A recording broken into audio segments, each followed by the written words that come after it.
ત્રિલોકનાથ પરમાત્મા સો ઇન્દ્રની ઉપસ્થિતિના સમોત્સવમાં લાખો કરોડો દેવોની હાજરીમાં ભગવાનની વાણીમાં આવ્યો, તું પરમાત્મા છો એમ નક્કી કર, તું પરમાત્મા છો એમ નક્કી કર. ભગવાન પણ તમે પરમાત્મા છો એટલું તો નક્કી કરવા દો.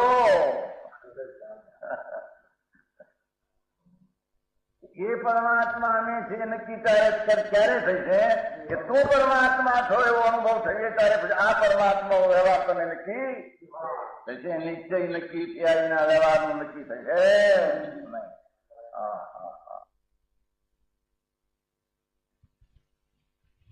सभी हाथ जोड़ लो.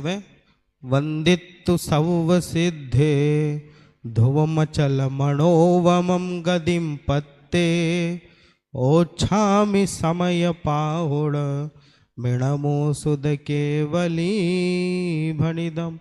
और अब आगामी संचालन के लिए मैं निवेदन करता हूँ हमारे गुजरात प्रांत के स्नातकों के जो शिरमौर हैं, गुजरात स्नातक परिषद के जो अध्यक्ष हैं और सभी विद्वानों के प्रति अपूर्व वात्सल्य भाव रखते हैं और इस प्रशिक्षण शिविर के लिए भी सदा जो निरंतर प्रयत्नशील रहे, हम सबके बीच में आ रहे हैं. आपकी तालियों के साथ पंडित ऋषभ जी शास्त्री, अहमदाबाद. जय जिनेन्द्र.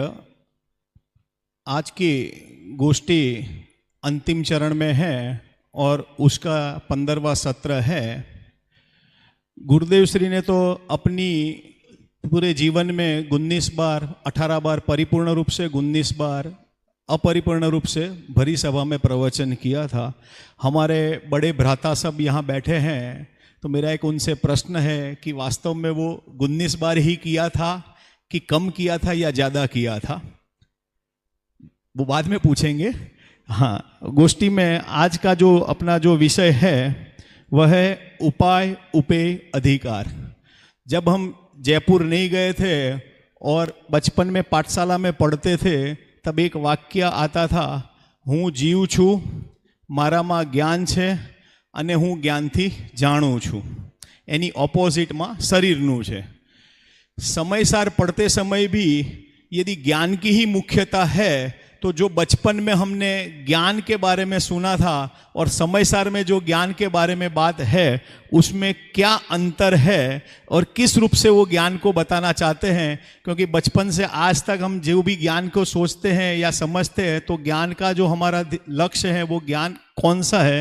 तो उसमें हमारे आज की गोष्ठी के प्रथम वक्ता है पंडित संजय जी शास्त्री दौसा, जो 8वीं बैच के हमारे ज्येष्ठ भ्राता हैं. उनका विषय है उपाय उपेय का स्वरूप, मानी ज्ञान ही सर्वस्व है. और ये प्रकरण समयसार में अमृतचंद्राचार्य देव ने अंत में क्यों लिया उस पर भी आप स्पष्टीकरण करेंगे. आइए भाई साहब. स्टैंड.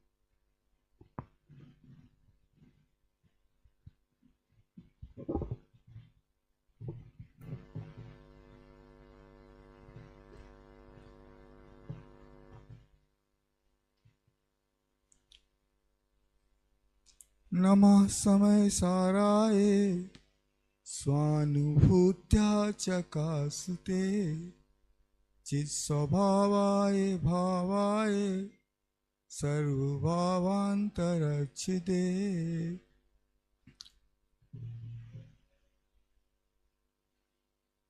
समयसार संवाद के आज के अंतिम सत्र के अध्यक्ष महोदय आदरणीय भाई साहब शांति जी, राकेश जी भाई साहब स्क्वायर, अमन जी लौनी और मैं और साधर्मी बंधु और बहनों, मैं को छोड़कर के बात कैसे शुरू हो सकती है?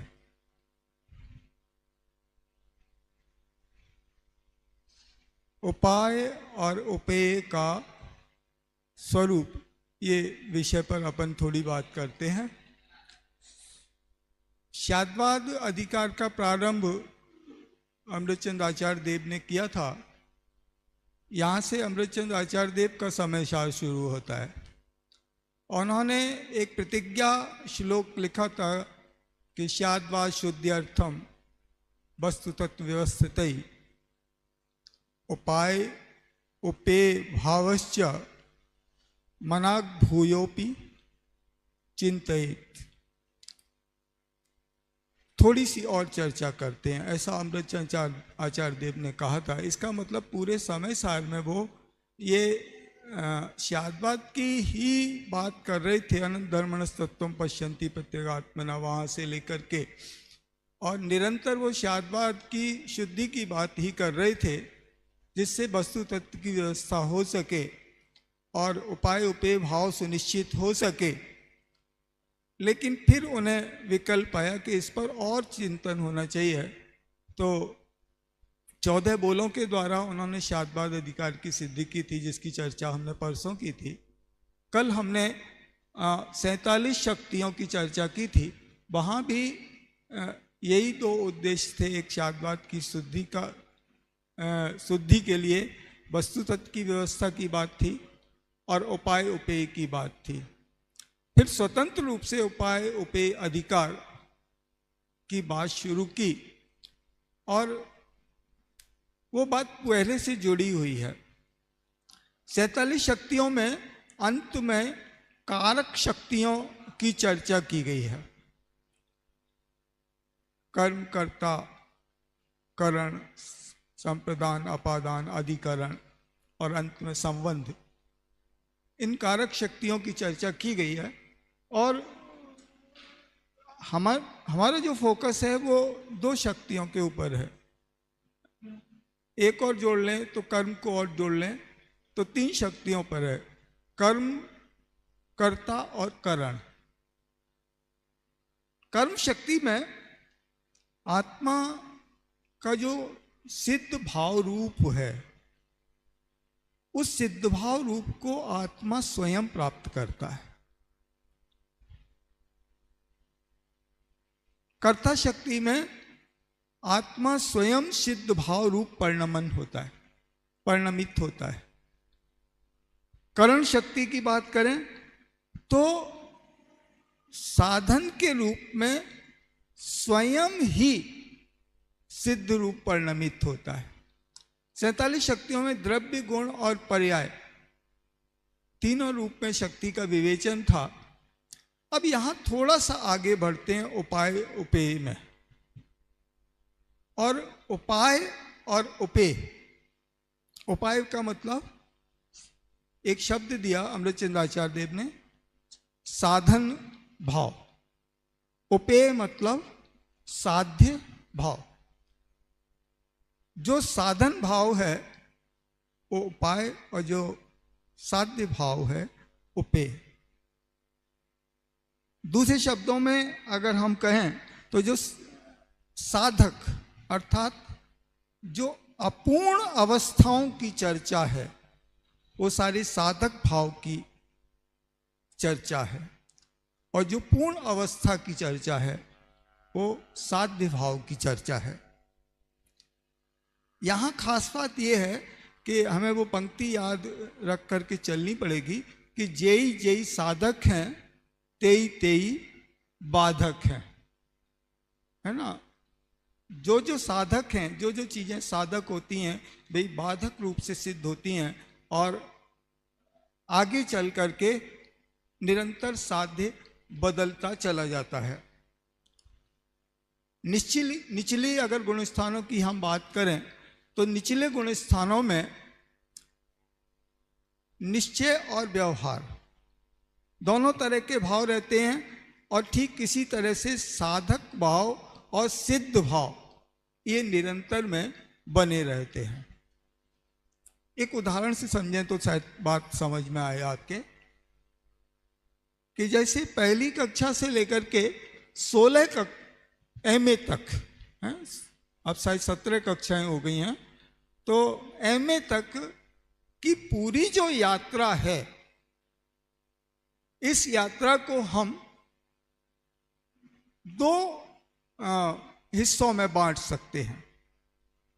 एक पहली कक्षा से शास्त्री तक की यात्रा और एक शास्त्री के बाद में MA तक की यात्रा। तो जो पहली कक्षा से शास्त्री तक की यात्रा है वो साधक भाव की, क्योंकि हमें सिद्ध क्या करना है, MA को सिद्ध करना है, तो सिद्ध भाव वो हमारा MA हो जाएगा। आगे चल करके जब हम अगले सोपान पर जाएंगे, उसकी चर्चा भी मैं करूंगा 1 मिनट बाद, कि जब अगले सोपान पर जाएंगे तो ये दोनों ही अवस्थाएं, कौन सी, पहली कक्षा से लेकर शास्त्री तक की और शास्त्री के बाद MA तक की, दोनों ही अवस्थाएं साधक भाव में हो जाएंगी। तब साध्य भाव कुछ और हो जाएगा, मतलब जॉब को पाना या और भी कोई अगली डिग्री को पाना, PhD वगैरह, तो वो साध्य भाव हो जाएगा। मजेदार बात इसमें यह है कि निश्चय रत्नात्रय और व्यवहार रत्नात्रय दोनों की युति लेकर के और इस उपाय उपेय की चर्चा आचार्य अमृतचंद देव ने की है। यहाँ स्क्रीन पर ये विषय खुला हुआ है।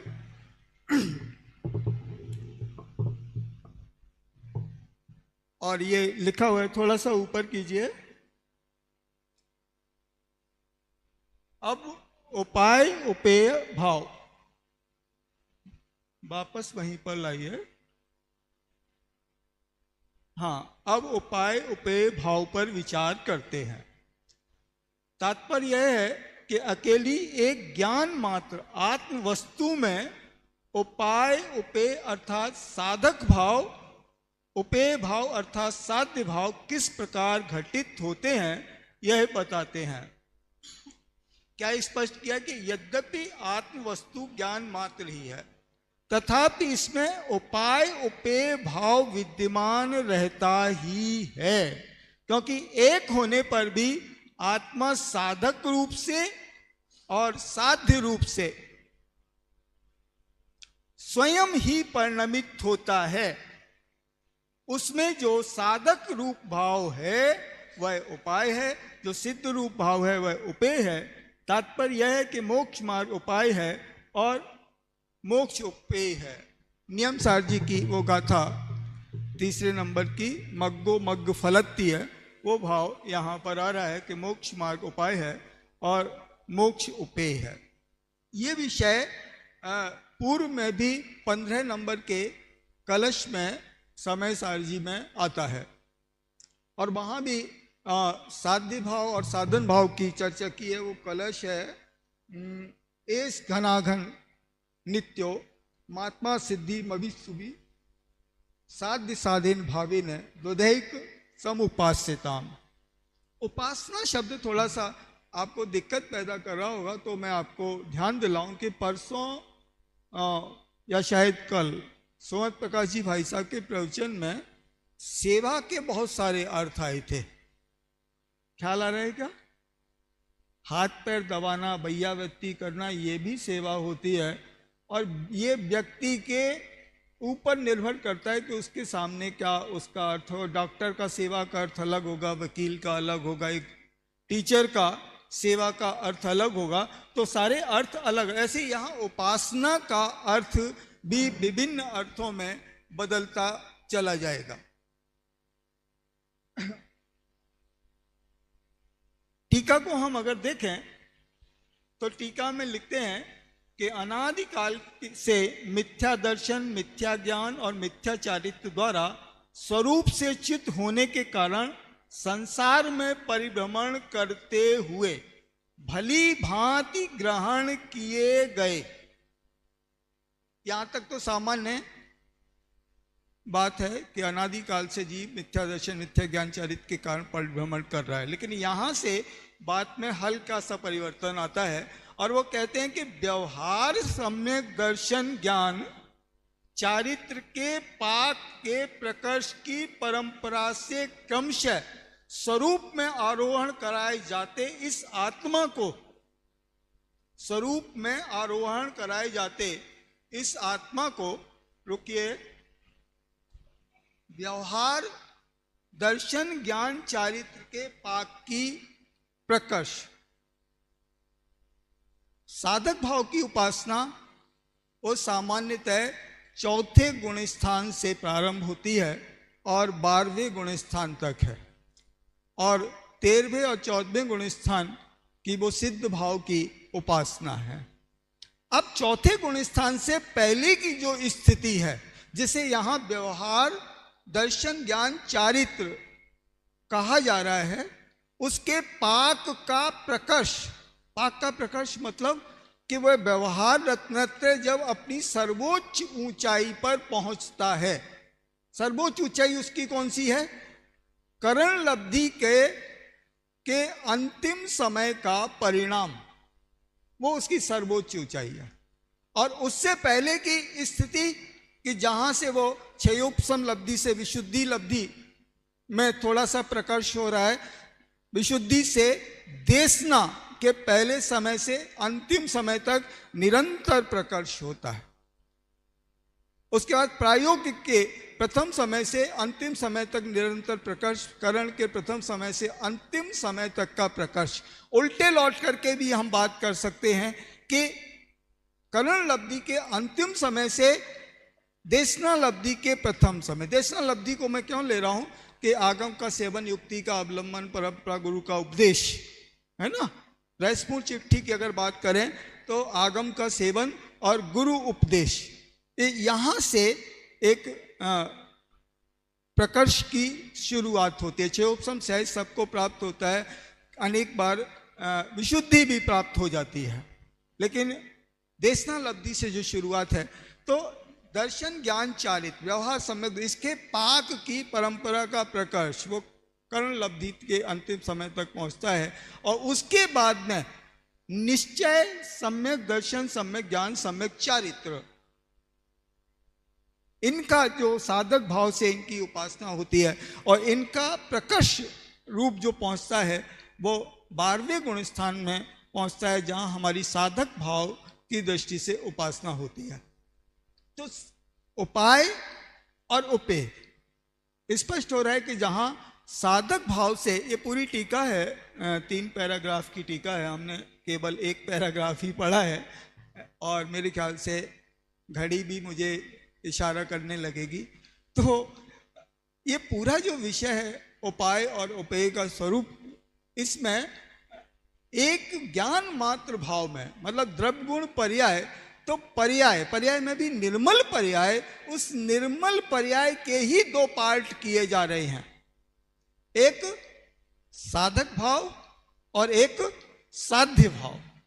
12वें गुण स्थान तक साधक भाव, अरंत सिद्ध अवस्था उस साध्य भाव, ये दोनों भी साधक भाव हो सकते हैं उस स्थिति में जब उपेय या साध्य भाव अपना स्वभाव हो। तो एक ये आगे की बात होती है, लेकिन यहाँ जो उपाय उपेय से काम में बात है वो 12वें गुण स्थान तक की बात है उपाय के रूप में, और 12वें के बाद की बात है उपेय के रूप में, साध्य भाव के रूप में।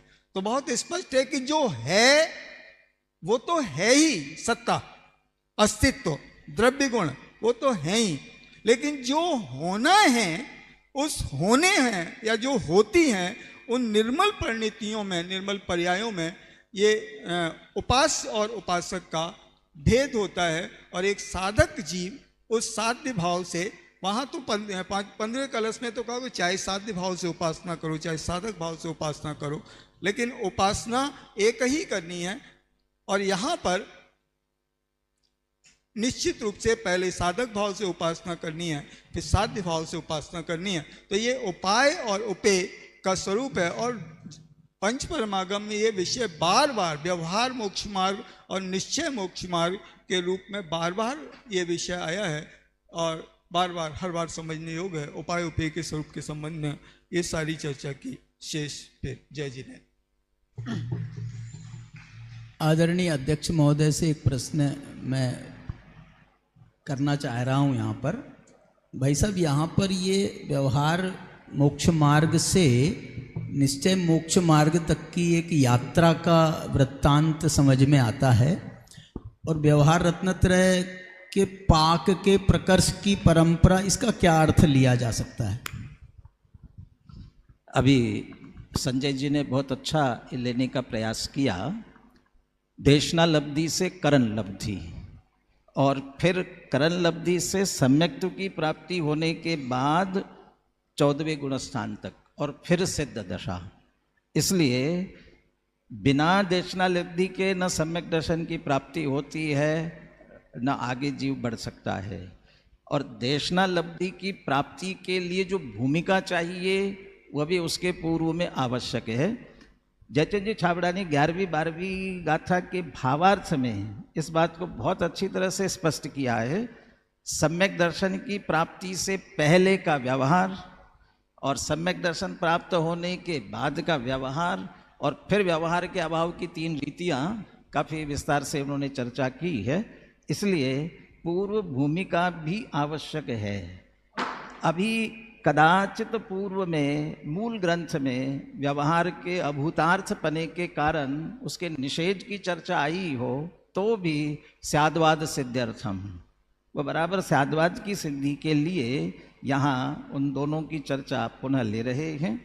मुझे थोड़ी सी बात, जो पहला कलश इसमें आया है, उपाय उपेय भावश्च मनाग भूयोपि चिंतते, इसका मतलब है उपाय उपेय भाव का मनाग भूयो 2 शब्द ले रहे हैं। भूयो का मतलब होता है पुनः, और मनाग मने थोड़ा सा। इसका अर्थ पुनः चिंतन कर रहे तो पहले कह चुके हैं, और अब थोड़ा सा पुनः कह रहे हैं। तो मैं कोशिश कर रहा था कि पहले कहाँ कहा है, और यही बात आनी चाहिए, क्योंकि ज्ञान मात्र में ही उपाय और उपेय दोनों बातें घटित हो रही है। तो मुझे पुण्य पाप अधिकार में एक गाथा मिली, जहाँ सम्यक दर्शन ज्ञान चारित्र ये मोक्ष पहो, एसोदु मोक्ष पहो, ये मुक्ति का मार्ग है। उसकी टीका में अमृतचंद्र आचार्य कहते हैं सम्यक दर्शन क्या है? जीवादि के श्रद्धान रूप ज्ञान का होना सम्यक दर्शन। जीवादि पदार्थों के ज्ञान रूप ज्ञान का होना वो सम्यक ज्ञान, और ज्ञान का ज्ञान में स्थिर होने रूप जो सम्यक चारित्र, ज्ञान का ही परिणमन तीनों ले रहे हैं। इसका मतलब उपेयपना, उपायपना भी ज्ञान में है, और उससे मुक्ति की प्राप्ति होती है। एदम्मि रदो नित्यम, एदम्मि होवी तिथो संतुष्टो नित्यम, एदम्मि होई तो उत्तमम सौखम। तो उपाय और उपेय दोनों की चर्चा पहले भी आई है, लेकिन वो यहाँ ज्ञान मात्र पने में कैसे घटित होती है उसकी चर्चा करने का बहुत अच्छा प्रयास किया है। बहुत बहुत धन्यवाद आदरणीय संजय जी भाई साहब ने उपाय और उपेय की चर्चा करते हुए बहुत अच्छा स्पष्टीकरण किया। राकेश जी, मुझे कुछ समझ में नहीं आया, पर मैंने कल दादा का जो प्रवचन था 540 नंबर का समय सर का उपाय उपेय अधिकार में, उसमें इसका विशेष रूप से स्पष्टीकरण किया है, इतना समझ में आया है। मनी समय सार में हम बचपन से सुनते आ रहे हैं कि आत्मा की बात है, आत्मा की बात है, अनंत गुणों की बात है, द्रव्य दृष्टि का विषय छे, एम करीने गुरुदेव श्रीए घणी वखत कीधुं छे। मेरा प्रश्न अभी सभा के अंत तक वो रहेगा कि गुरुदेव श्री ने 19 बार किया कि नहीं किया, उसका उत्तर आप लोगों से ही चाहूँगा।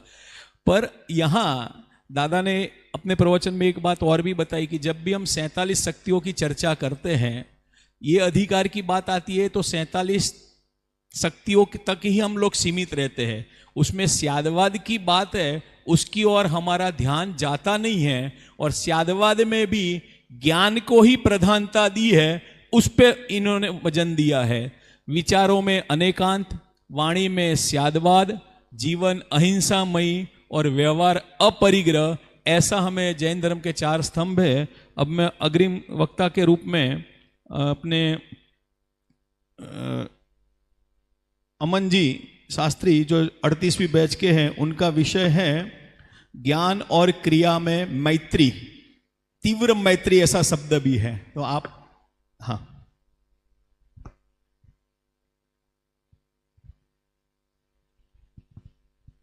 हेलो, नमः समय साराय। सम्माननीय अध्यक्ष महोदय, आदरणीय विद्वद्गण एवं सभी श्रोतागणों को सादर जय जिनेन्द्र। आज की इस उपाय उपय अधिकार के ऊपर जो गोष्ठी चल रही है, उसमें मेरा विषय है ज्ञान क्रिया नय की परस्पर तीव्र मैत्री। सारे शब्द ही अनोखे हैं, सुनने में ही गजब के लग रहे हैं। ज्ञान नय, क्रिया नय, उनमें भी तीव्र मैत्री। तो इनका वर्णन आचार्य कुंद देव को ना देखते हुए आचार्य अमरचंद्र देव को देखें तो उन्होंने क्रियानय और ज्ञाननय इन दो शब्दों को उठाया है। एक तो जो अभी प्रकरण चल रहा है अपना उपाय उपय अधिकार, तो इसका जो दूसरा कलश है, कलश क्रमांक में कहें तो 267 267 वाला जो कलश है, उस कलश में आचार्य अमरचंद्र देव ने ये पंक्ति एज इट इज लिखी है, ज्ञान क्रिया नय परस्पर तीव्र मैत्री। तो वहाँ से ये मेरा विषय उठाया गया है। इसके अलावा आचार्य अमरचंद्र देव ने ये जो ज्ञान नय और क्रिया नय है, इसका वर्णन कर्ता कर्म अधिकार की 72वीं गाथा में भी किया है। तो दोनों को अपन देखते हुए चलेंगे कि वहाँ पर क्यों किया है, किस अर्थ में किया, यहाँ पर किस अर्थ में किया है। हम यदि अपना प्रयोजन देखें तो हमारा मूल प्रयोजन या हम चाहते क्या हैं? हम चाहते हैं मजा।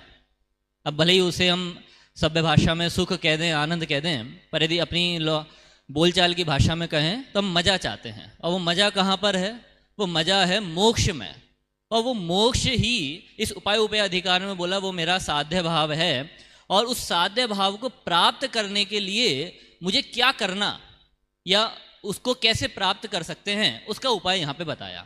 और जो अभी मैंने मोक्ष बोला, उस मोक्ष को यदि मैं दूसरे शब्दों में कहूँ तो मैं नकारात्मक शब्दों में कह सकता हूँ बंध का निरोध, और सकारात्मक शब्दों में कह सकता हूँ आत्मा में लीनता।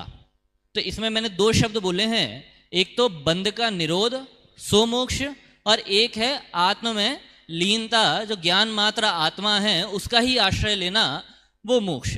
तो एक सकारात्मक पक्ष था, एक नकारात्मक पक्ष था।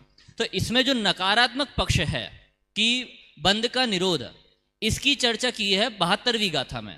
और जो सकारात्मक पक्ष है कि ज्ञानमय आत्मा, ज्ञान मात्र जो आत्मा है उसका ही आश्रय लेना, इसकी चर्चा की है उपाय उपय अधिकार के 267वें कलश में। तो वहाँ पर जो 72वीं गाथा में जब इसकी चर्चा कर रहे हैं तो आचार्य अमरचंद्र देव टीका में दो नयों को लाते हैं। एक आता है वहाँ पर ज्ञान नय और एक आता है क्रिया नय।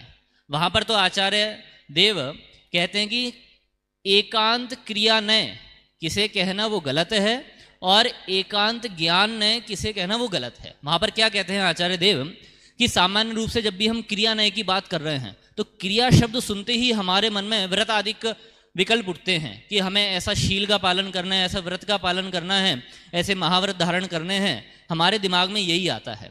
तो वहाँ पर आचार्य देव ने कहा यदि आप केवल व्रत आदि के शुभ भाव में ही संतुष्ट हो रहे हो, लीन हो रहे हो, तो ये आपका क्रिया नय का एकांत है।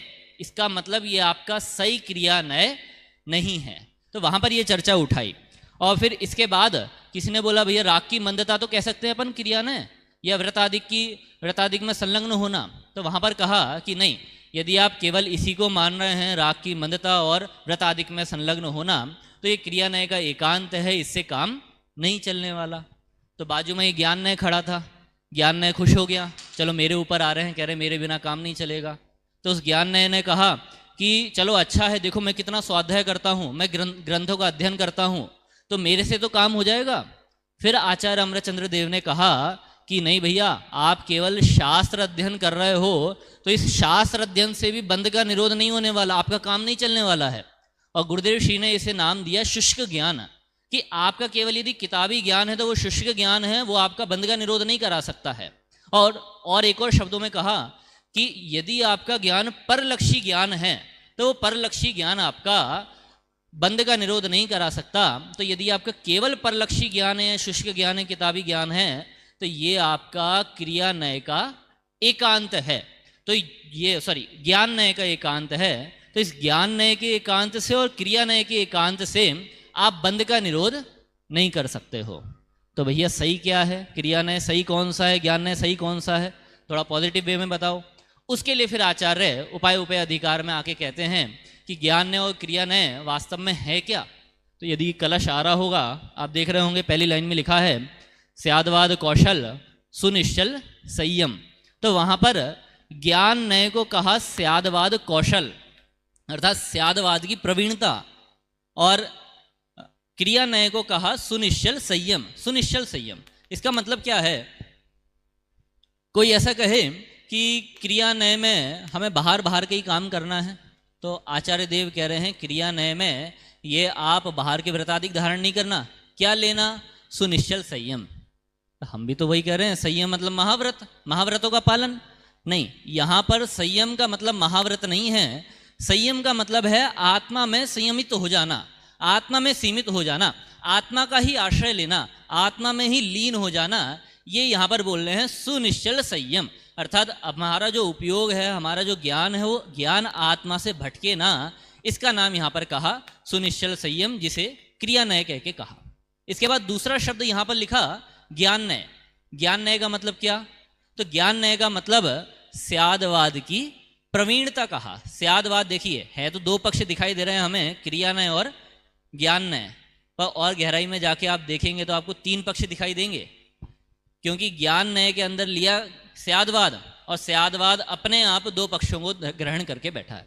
तो बनारसी दास जी ने अपने कलश में तो और स्पष्ट रूप से लिखा, जब वो स्यादवाद की प्रवीणता स्पष्ट करते हैं तो वहां पे वे लिखते हैं द्रव्यार्थिक और पर्यार्थिक, उन्होंने दो नयों को ग्रहण किया।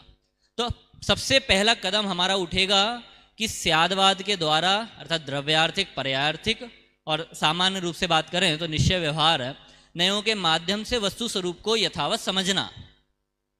ये ज्ञान नय की प्रोसेस अभी पूरा नहीं हुआ, ज्ञान नय यहां तक हम आए, ये हो गया स्यादवाद। अब इसमें प्रवीणता, प्रवीणता का अर्थ है कि स्यादवाद जिस अनेकांत वस्तु को बता रहा है उसमें ही आप एकाग्र हो गए, आपका उपयोग उसी में लीन हो गया, तो वो आपकी स्यादवाद की प्रवीणता कहलाएगी, तो वो आपका ज्ञान नय कहलाएगा। यदि आप उस अनेकांतात्मक वस्तु में लीन नहीं हुए, स्ववस्तु में लीन नहीं हुए, तो आपको आपके लक्ष्य तक नहीं पहुंचाएगा, वास्तव में वो आपका ज्ञान नय नहीं कहलाएगा। तो यहाँ पे आचार्य देव सीधा सा इतना कह रहे हैं कि स्यादवाद की प्रवीणता का अर्थ है अनेकांतात्मक जो वस्तु है उसको जानकर उसका ज्ञान करना, उसमें रमना, ये ही आपका ज्ञान नय है और ये ही आपका क्रिया नय है। ज्ञान नय अलग हो, क्रिया नय अलग हो, ऐसा काम नहीं चल सकता। चलो इतना तो समझ में आ गया हमें ज्ञान नय क्या है, क्रिया नय क्या है। पर एक प्रश्न तो फिर भी उपस्थित होता है कि आपने यहाँ पर बोला क्रिया नय में हमें व्रतादिक को धारण नहीं करना है, क्या करना है? तो अशुद्धता जो है, अशुद्धता को दूर करना है, अर्थात वीतरागता के पथ पे आगे बढ़ना है। तो हम भी तो वही कह रहे हैं, मुनिराज 7वें गुण स्थान में है, 3 कषाय चौकड़ी का अभाव है, शुद्धता है, ठीक है, और उसके साथ क्या चल रहा है? महाव्रत चल रहे हैं।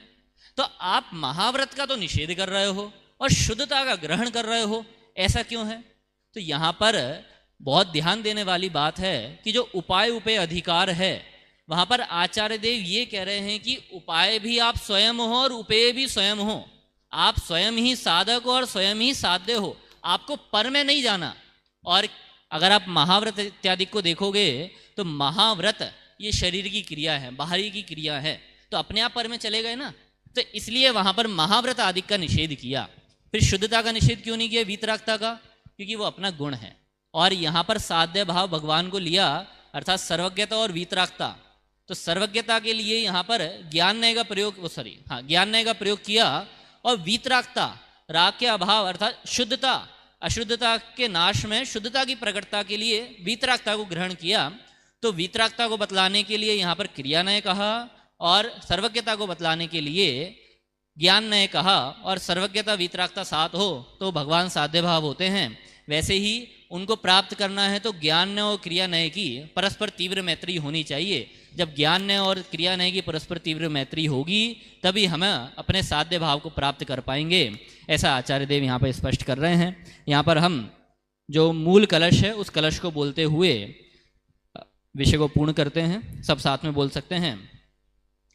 स्याद्वाद शल सुनिश्चल संयमाभ्याम यो भावयत्यहरः स्वमिहोपयुक्तः ज्ञानक्रियानय परस्पर तीव्र मैत्री पात्रीकृतः श्रयति भूमिमिमां स एकः। पद्यानुवाद और स्याद्वाद कौशल तथा संयम सुनिश्चल से ही सदा जो निज में जमे हैं वे ज्ञान एवं क्रिया की मित्रता से सुपात्र को सुपात्र हो पाते भूमिका को। इस प्रकार हम भी ज्ञान और क्रियानय की परस्पर तीव्र मैत्री द्वारा अपने साध्य भाव को प्रकट करें। इसी मंगल भावना के साथ विराम लेता हूँ।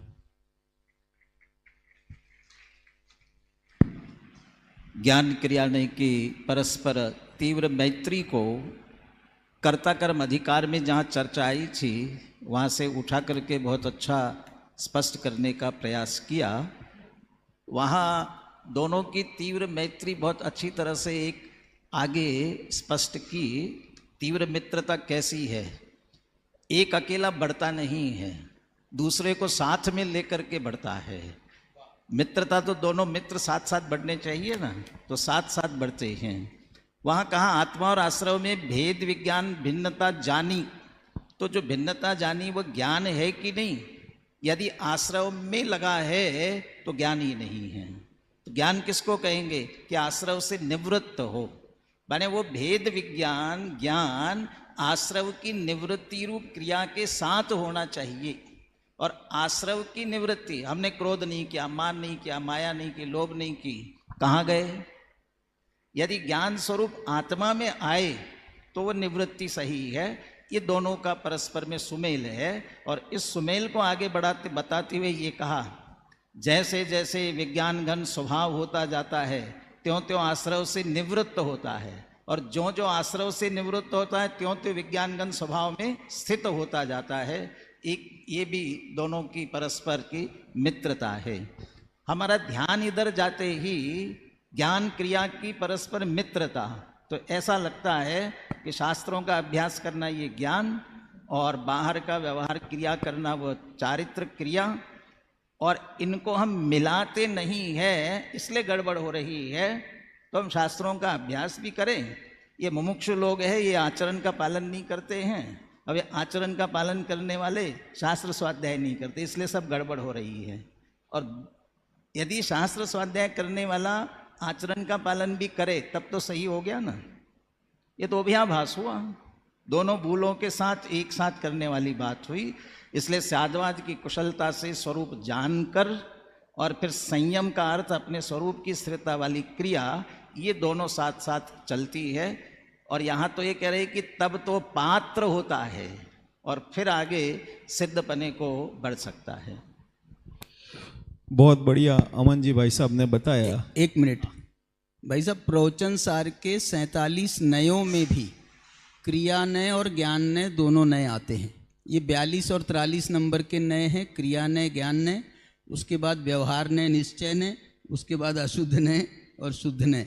माने ये एक यात्रा है, वहाँ भी आया है। ज्ञान नय और क्रिया नय दोनों आत्मा के ही परिप्रेक्ष्य में बताया है। और क्रिया यानी आत्मा में रमवू जमवू अने लीन थई जवू, ये इसमें मानिए डॉक्टर साहब ने भी इस संदर्भ में थोड़ा सा वजन दिया था उनके प्रवचन में।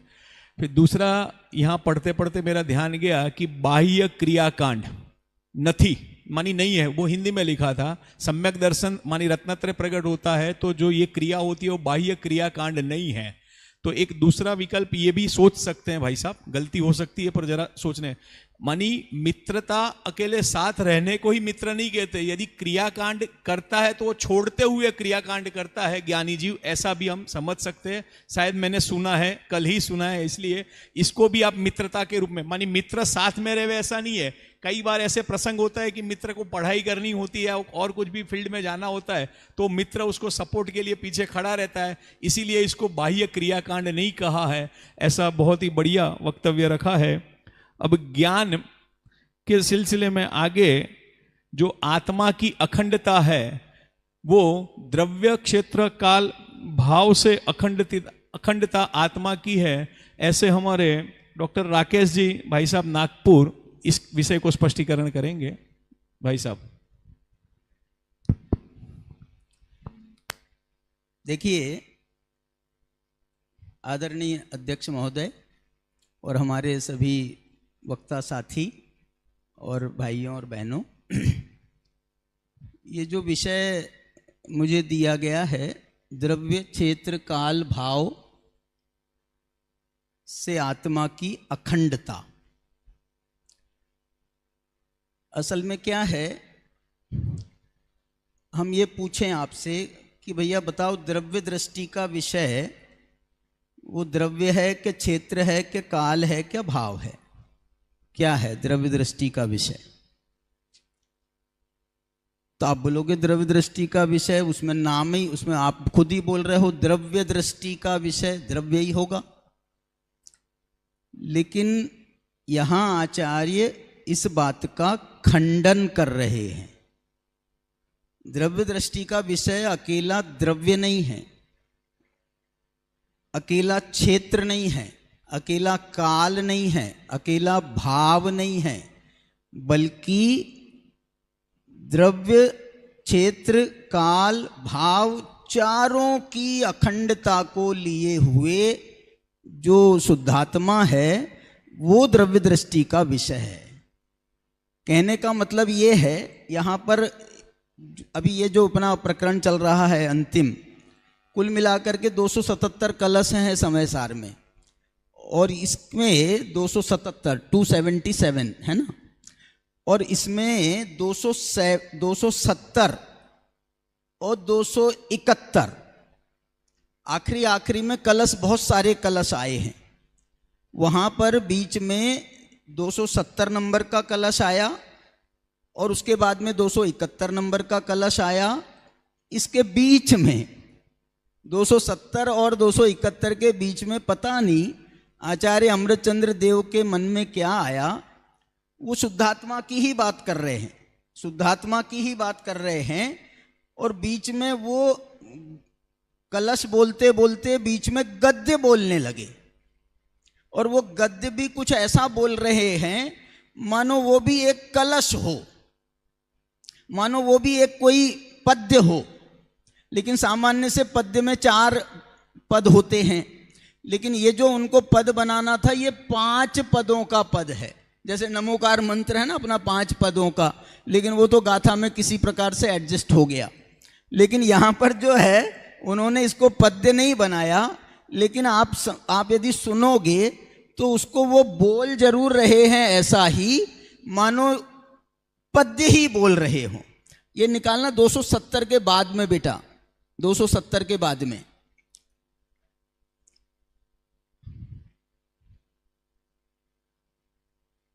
हाँ ये देखिए, ये रेड अक्षर से देखिए, न द्रव्येण खंडयामि न क्षेत्रेण खंडयामि न कालेन खंडयामि न भावेन खंडयामि।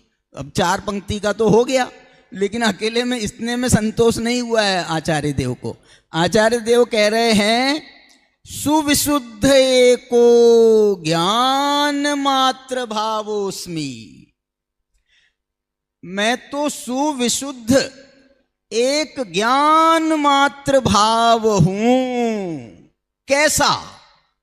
न द्रव्येण खंडयामि न क्षेत्रेण खंडयामि न कालेन खंडयामि न भावेन खंडयामि। ना तो मैं द्रव्य से खंडित होता हूं, मैं कोई पद्य नहीं बना रहा हूं, गा रहा हूं सिर्फ। ना तो मैं द्रव्य से खंडित होता हूं, न क्षेत्र से खंडित होता हूं, न काल से खंडित होता हूं, न भाव से खंडित होता हूं। असल में क्या है, वस्तु अकेले द्रव्य, ऐसी कोई वस्तु ही नहीं है अकेला जो द्रव्य हो, जिसमें क्षेत्र काल भाव कुछ ना हो। ऐसी कोई वस्तु हो सकती है, ऐसा कोई द्रव्य हो सकता है, ऐसा कोई पदार्थ हो सकता है। इसलिए आपको बताना चाहता हूं कि हमारे यहां जैन दर्शन में वस्तु व्यवस्था को 4 प्रकार से बताया गया है। 4 प्रकार से माने क्या, बताओ, बता सकते हैं? 4 प्रकार से, कौन से 4 प्रकार से वस्तु को बताया गया है? 6 द्रव्यों की तरफ से वस्तु का विस्तार किया गया, 5 अस्तिकायों की तरफ से वस्तु का विस्तार किया गया, 9 पदार्थों की तरफ से वस्तु का विस्तार किया गया, और 7 तत्वों की अपेक्षा से वस्तु का विस्तार किया गया है। दर्शन पाहुड़ में एक गाथा आती है जिसमें आचार्य देव ने छद्दव्वनौपयत्था पंचत्थिकाया सत्य तच्च ऐसा कहकर के व्यवहार सम्यक दर्शन के विषयभूत अकेले तत्वार्थ श्रद्धानम को सम्यक दर्शन नहीं कहा। उन्होंने 6 द्रव्य, 5 9 पदार्थ और 7 तत्व, इन सबके श्रद्धान का नाम सम्यक दर्शन कहा। एक 19 नंबर की गाथा है दर्शन पाहुड़ की। 19 नंबर की गाथा में वो ये कह रहे हैं कि 6 द्रव्यों के श्रद्धान का नाम भी सम्यक दर्शन है, 5 अस्तिकायों के श्रद्धान का नाम भी सम्यक दर्शन है, 7 तत्वों के श्रद्धान का नाम भी सम्यक दर्शन है, और 9 पदार्थों के श्रद्धान का नाम भी सम्यक दर्शन है। मतलब ये जो 4 है ना, यदि इन 4 की गहराई में आप जाओ तो आपको ख्याल आएगा इन 4 के पीछे भी ये द्रव्य क्षेत्र काल भाव का रोल है। 4 के पीछे द्रव्य क्षेत्र काल भाव का रोल कैसे है बताओ? द्रव्यों की अपेक्षा वस्तु स्वरूप को क्या बताया है? द्रव्यों की अपेक्षा 6 द्रव्य बताए। क्षेत्र की अपेक्षा वस्तु को कैसा बताया है? तो 6 द्रव्य की अपेक्षा से 5 अस्तिकाय बताए हैं, क्योंकि अस्तिकाय का संबंध बहुप्रदेशी द्रव्यों को अस्तिकाय कहा जाता है, बहुप्रदेशी द्रव्यों को। तो ये बहुप्रदेशी में जो प्रदेश है ये क्षेत्र की संज्ञा है, तो क्षेत्र की अपेक्षा से पंचास्तिकाय को बताया गया। फिर भाव की अपेक्षा से क्या बताया गया? तस्य भावस तत्वम, उसके भाव को तत्व कहते हैं। तो ये जो 7 तत्व की व्यवस्था है ये भाव की व्यवस्था है। अब द्रव्य की व्यवस्था बता दी गई, क्षेत्र की व्यवस्था बता दी गई, भाव की व्यवस्था बता दी गई। अब एक रह गई काल की व्यवस्था, और दूसरा वहां पर रह गया 9 पदार्थों की व्यवस्था। तो मैं ऐसा कहता हूं कि ये जो 9 पदार्थ की व्यवस्था है ये काल की व्यवस्था है। काल की व्यवस्था का मतलब है, काल का दादा एक बात बोलते थे, काल का संबंध पर्याय से है। द्रव्य गुण पर्याय भी अपन कहते हैं ना, तो द्रव्य का संबंध तो वस्तु से है, प्रदेश से भी आप कह सकते हो, प्रदेशों के समूह से, और गुण का संबंध भाव से है, भाव से है, गुण का संबंध भाव से है, और काल का संबंध पर्याय से है। और ये जो 9 पदार्थ हैं ये सारे के सारे पर्याय रूप पदार्थ हैं। जीव पदार्थ, ये जीव पदार्थ अपना त्रिकाली ध्रुव भगवान आत्मा को जीव पदार्थ नहीं कहते हैं। जीव पदार्थ कहा गया है ये जो एक इंद्री, 2 इंद्री, ये जो अपन गति मार्गना, काय मार्गना, इंद्री मार्गना, इनके द्वारा जो बताया जाता है ये सब जो है ना ये पर्यायों को बताया जाता है, लेकिन इनकी संज्ञा पदार्थ संज्ञा है। अजीव में भी पदार्थ संज्ञा, हम जो है ना, ये क्या चीज है बताओ? ये चश्मा है, लेकिन चश्मा क्या है? ये एक पदार्थ है। तो ये है तो अजीव नाम का पदार्थ है, तो ये द्रव्य है कि पर्याय है? ये जो द्रव्य पर्याय है ना, असमान जाति द्रव्य पर्याय, समान जाति द्रव्य पर्याय, इनकी पदार्थ संज्ञा है। और आश्रय, और अपन 9 पदार्थों में जीव को पदार्थ कह रहे हैं, अजीव को पदार्थ कह रहे हैं। और आश्रय, बंध, पुण्य, पाप, संवर, निर्जरा, मोक्ष, इनकी भी पदार्थ संज्ञा है और ये भी पर्याय हैं। इसलिए मैं ऐसा कहता हूं कि 9 पदार्थों को काल की अपेक्षा से बताया गया है। एक दूसरी बात मैं आपको बताना चाहता हूं, विद्यानंद जी महाराज ऐसा बोलते थे कि ये जो अपन हाथ में कलावा बांधते हैं ना, कलावा, वो जो पूजा पाठ वगैरह करते हैं तो कलावा बांधते हैं, वो कलावा जो है वो एक रस्सी होती है कि उसमें अनेक बारीक बारीक बहुत सारी रस्सियां होती हैं, धागे होते हैं उसमें। बोले ये धागों की संख्या कितनी होनी चाहिए? तो वो ये कहते हैं ये धागों की संख्या 27 होनी चाहिए, जो छोटे छोटे धागे हैं। बोले क्यों? क्योंकि जैन दर्शन 6 द्रव्य 5 अस्तिकाएं 11, 9 पदार्थ 20 और 7 तत्व 27 से बना है। और इनके श्रद्धान का नाम सम्यक दर्शन है। इसलिए ये कलावा जो है ना, ये हमारे श्रद्धान को बता रहा है। और वो श्रद्धान के साथ में हम जो हैं फिर ये पूजा कर रहे हैं, पाठ कर रहे हैं, माने सम्यक दर्शन के साथ में ज्ञान, सम्यक दर्शन के साथ में सम्यक चारित्र, ये जो है ये हमारे श्रद्धान को बताता है। और ये बार बार कह रहे हैं बीच में कि हम कलावा बांधते हैं तो गांठें भी 3 लगानी चाहिए, वो 3 गांठें सम्यक दर्शन ज्ञान। अब तुम कह रहे हो तो मैं कह देता हूँ, ऐसी कोई बात नहीं है। ये बहुत ही द्रव्य क्षेत्र काल भाव का जो विषय है ना, एक अपने क्या नाम है समय सार में, एक 2 मिनट में मैं पूरा कर रहा हूं। समय सार में 13वीं गाथा के पहले एक कलश आया है, 9 तत्व गतत्वेपि यदेकत्वम न मुंचति। इसको मैं आपको ये बताना चाह रहा हूं कि द्रव्यों की अपेक्षा से ये कलश लिखो, द्रव्यों से, ये 9 तत्व की अपेक्षा से लिखा, द्रव्यों की अपेक्षा ये कलश लिखो।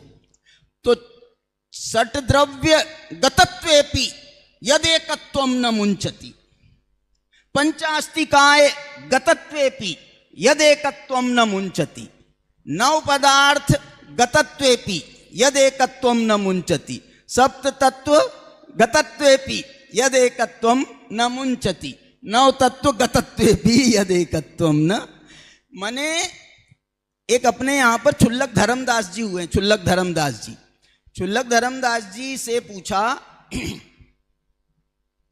6 द्रव्यों में तुम्हारा आत्मा कौन सा द्रव्य है? 6 द्रव्यों में तुम्हारा आत्मा कौन सा द्रव्य है? तो वो ये कहते हैं मैं 7वां द्रव्य हूं, ये 6 द्रव्यों में मैं नहीं आता, मैं तो 6 द्रव्यों के ऊपर। जैसे ये कह रहे हैं ना, उनसे पूछा 9 पदार्थों में 9 तत्वों में तुम्हारा कौन सा तत्व है? तो क्या जवाब दिया अमृतचंद्र ने? उनने बताया जीव तत्व है, अजीव तत्व है, पुण्य है, पाप है, कोई नहीं बताया। उनने तो कहा ये 9 तत्वों में जो सब में जाता हुआ भी और एक रूप भी नहीं होता, 9 में जाता है लेकिन आप एक में ही फंसा करके उसको रख दोगे तो वो एक में रहने को तैयार नहीं है, वो तो 9 तत्व में जाता है और अपने एक तत्व को नहीं छोड़ता है। ऐसे ही 6 द्रव्यों को जानता है आत्मा, लेकिन 6 द्रव्य रूप नहीं होता, ऐसा ज्ञान मात्र सुविशुद्ध भावोस्मि, ऐसा मैं ज्ञान मात्र भाव हूं। तो ऐसा ही जो है ना, इसको यदि आप दूसरी भाषा में कहो तो 6 द्रव्य में क्या लिखा है उन्होंने, 6 द्रव्यों में मैं शुद्ध जीव द्रव्य हूं। क्या बोला? जीव द्रव्य नहीं। पारणामिक भाव में कौन सा पारणामिक भाव हो आप? जीवत्व, भव्यत्व या अभव्यत्व? बोले ना, ये तीनों में नहीं हूं, मैं तो पारिणामिक भावों के 3 भेदों से पार परम पारिणामिक भाव हूं। ऐसे ही मैं 6 द्रव्यों से पार शुद्ध जीव द्रव्य हूं। पंचास्तिकाय की भाषा में बोलो, मैं शुद्ध जीवास्तिकाय हूं। पदार्थों की भाषा में बोलो, मैं शुद्ध जीव पदार्थ हूं। तत्वों की भाषा में बोलो, मैं शुद्ध जीव तत्व हूं। तो ऐसा जो है, न द्रव्येण खंडयामी न क्षेत्रेण खंडयामी, इसमें बहुत सारी, ये जो 2 कलश है ना, इसके आगे पीछे 270 भी आप देखो और 271 भी देखो, बहुत ही सुंदर कलश हैं। क्या हुआ भैया, टाइम का क्या बोल रहे थे आप? आज पीछे कोई प्रोग्राम नहीं है, आप लीजिए कोई। अच्छा, बहुत बढ़िया। शांति जी, आपको तो कोई काम नहीं है ना? नहीं, ठीक है, अपन चलाएंगे। सुनो, बहुत बढ़िया विषय है इसमें। देखिए, मैं 270 नंबर का कलश बोल रहा हूं। 270 नंबर का कलश निकालना इसके पहले। चित्रात्म शक्ति समुदाय मयोयमात्मा सद्यः प्रणश्यति नये क्षण खंड्यमानः तस्मादखंड मनिराकृत खंडमेक एकांत शांत मचलम चिदहम महोस्मि। ये 47 शक्तियां बताई आचार्य देव ने, और ये 47 शक्तियों में ही हमारा आत्मा जो है ना, वो ऐसा घूमने ना लगे, और एक शक्ति वो है, एक शक्ति ये है, ऐसी चित्रात्म शक्ति। ये 47 शक्तियों को ही कह रहे हैं चित्रात्म शक्ति। चित्रात्म शक्ति माने चित्र विचित्र। कोई जीवत्व है तो कोई चिति है, तो कोई दर्शन है, तो कोई ज्ञान है। अब और जाएं आगे तो वो असंकुचित विकासत्व है, वो अकार्य कारणत्व है। इनका एक दूसरे से क्या लेना देना है, लेकिन ये विचित्र है, विचित्र। तो चित्रात्म शक्ति समुदाय मयोयम आत्मा, ये जो आत्मा है वो एक एक शक्ति वाला नहीं है, चित्र विचित्र अनेक शक्तियों के समुदाय वाला आत्मा है।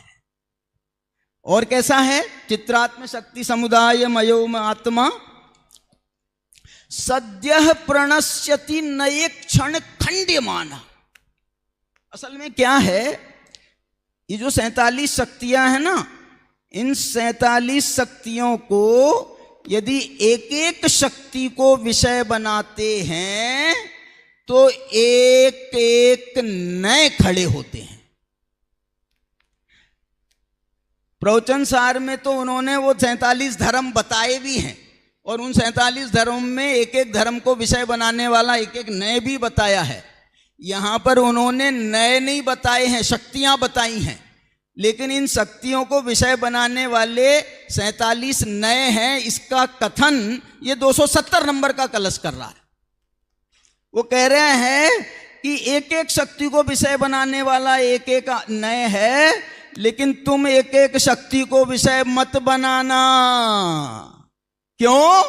क्योंकि ये आत्मा एक शक्ति वाला नहीं है, चित्रात्म शक्ति समुदाय मयोयम आत्मा। और एक एक नए से आप एक एक शक्ति को बनाओगे विषय, तो ये आत्मा खंडित हो जाएगा। न एक क्षण खंड्यमान, नयों से विषय बनाओगे तो ये खंडित हो जाएगा।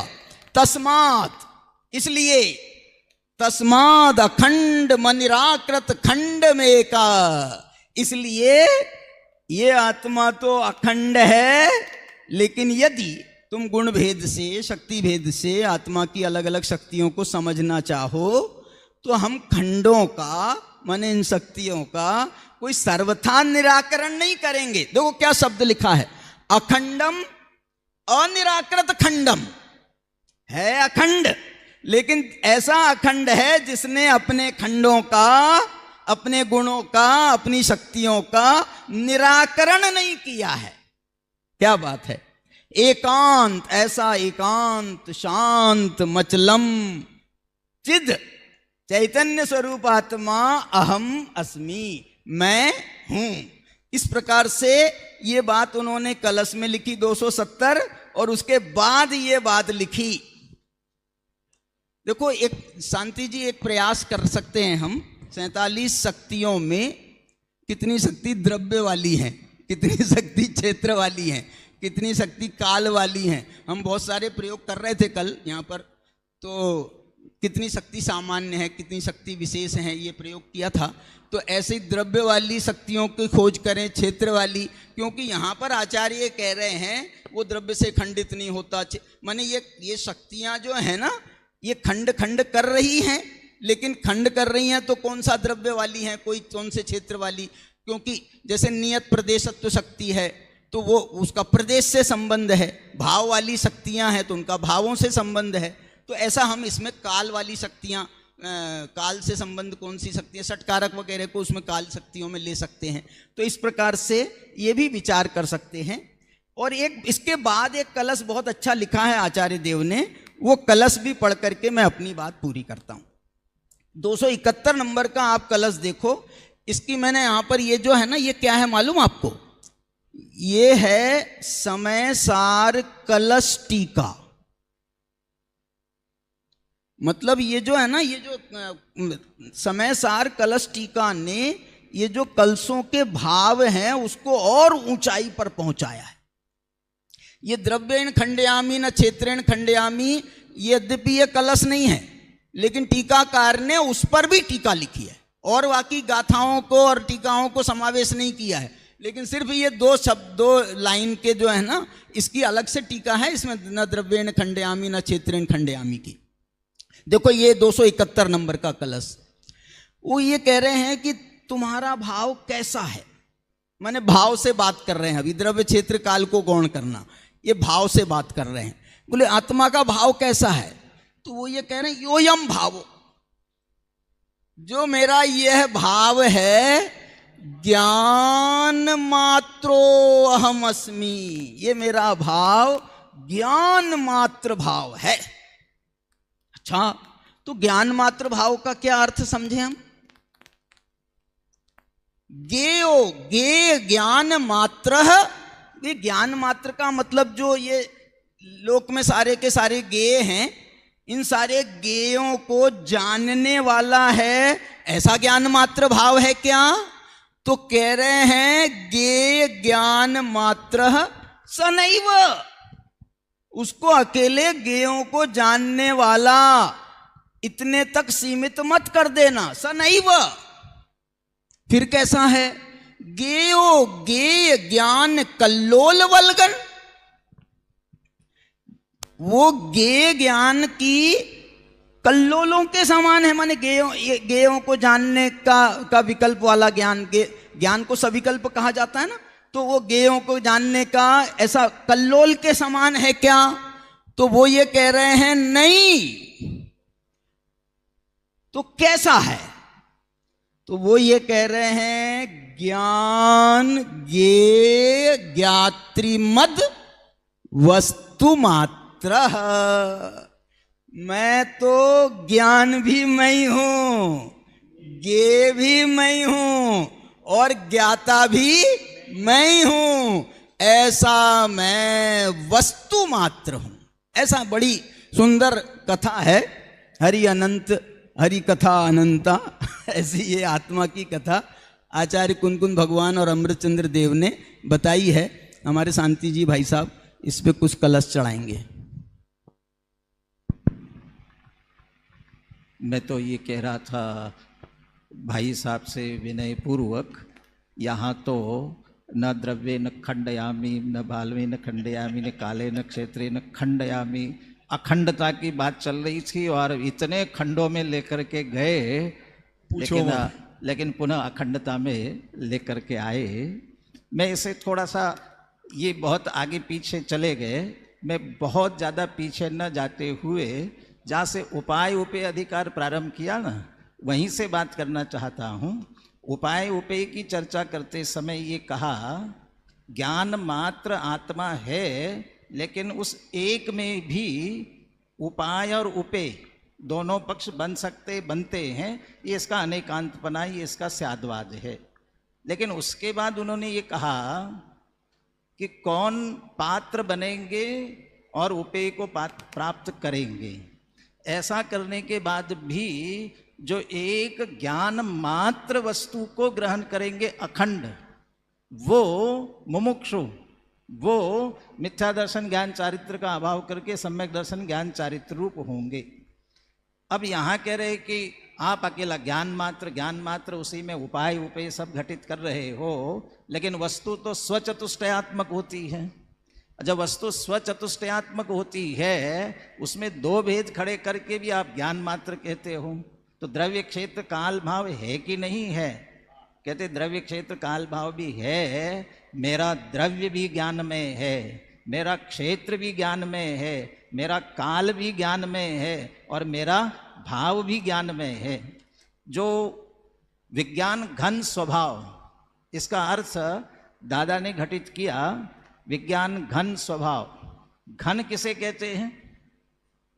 ठोस तो है ही, दूसरा गणित की अपेक्षा से जिसके लंबाई, चौड़ाई और मोटाई तीन चीजें होती है। लंबाई, चौड़ाई, मोटाई, ये तीनों जिसमें हो, आत्मा में लंबाई, चौड़ाई, मोटाई तीनों है।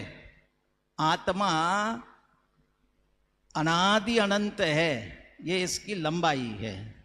आत्मा असंख्यात प्रदेशी है, ये इसकी चौड़ाई है। और आत्मा अनंत गुणात्मक है, ये इसकी मोटाई है। तो लंबाई, चौड़ाई, मोटाई हो गई, लेकिन इसके कारण से तो घन हुआ। विज्ञान घन कहाँ हुआ?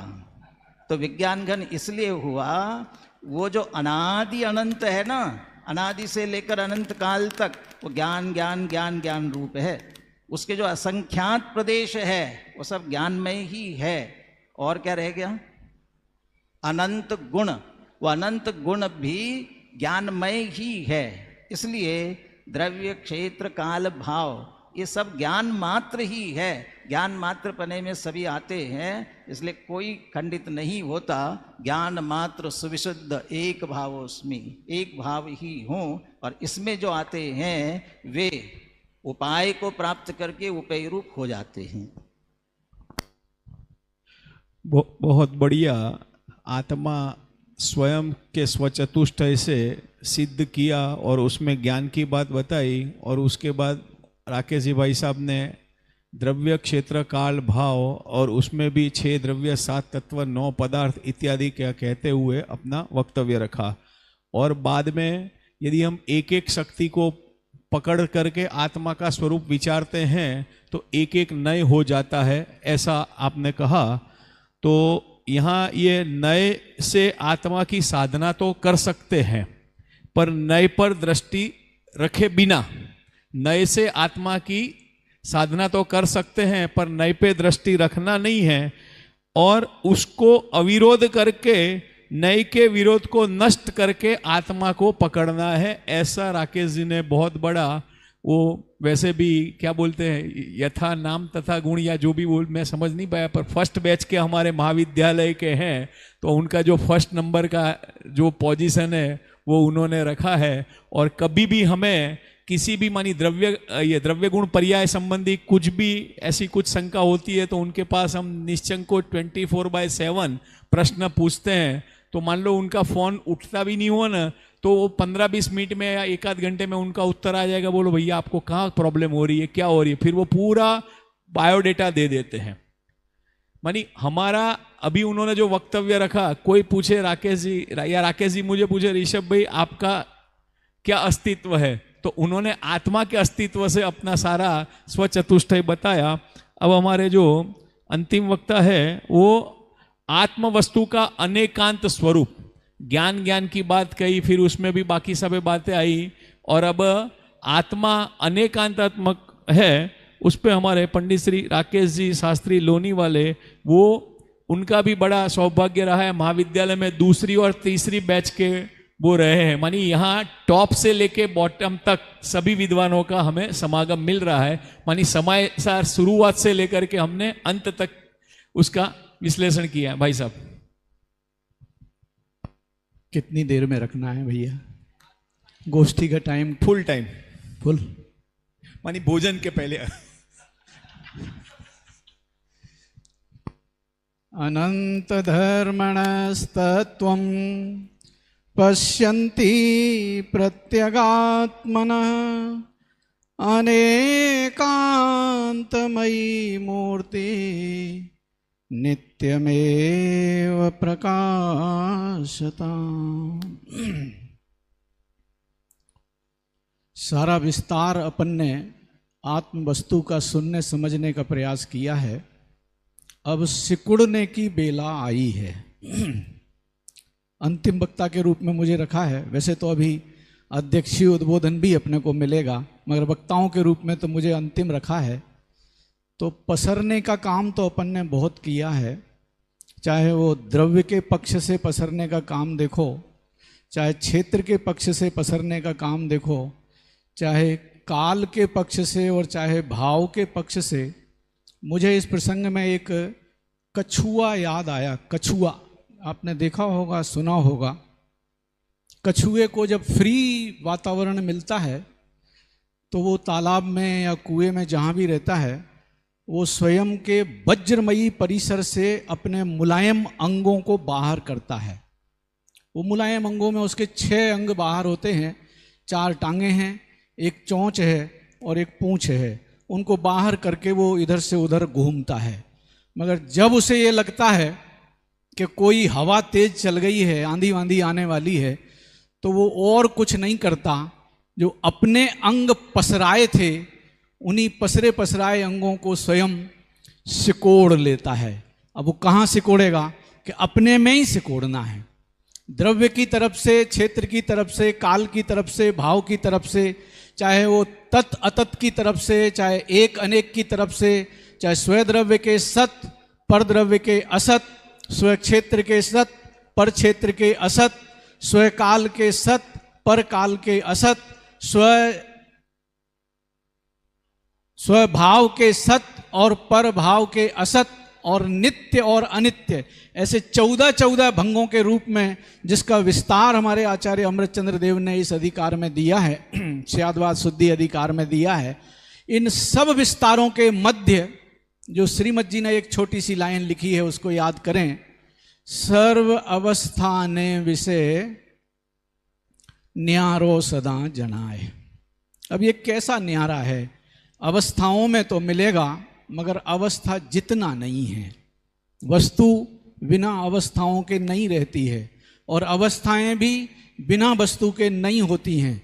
मगर अब देखना है, अनंत अवस्थाओं के काल में वस्तु को उन अवस्थाओं से निरपेक्ष देखना। रहित देखने का प्रयास करेंगे तो एकांत हो जाएगा।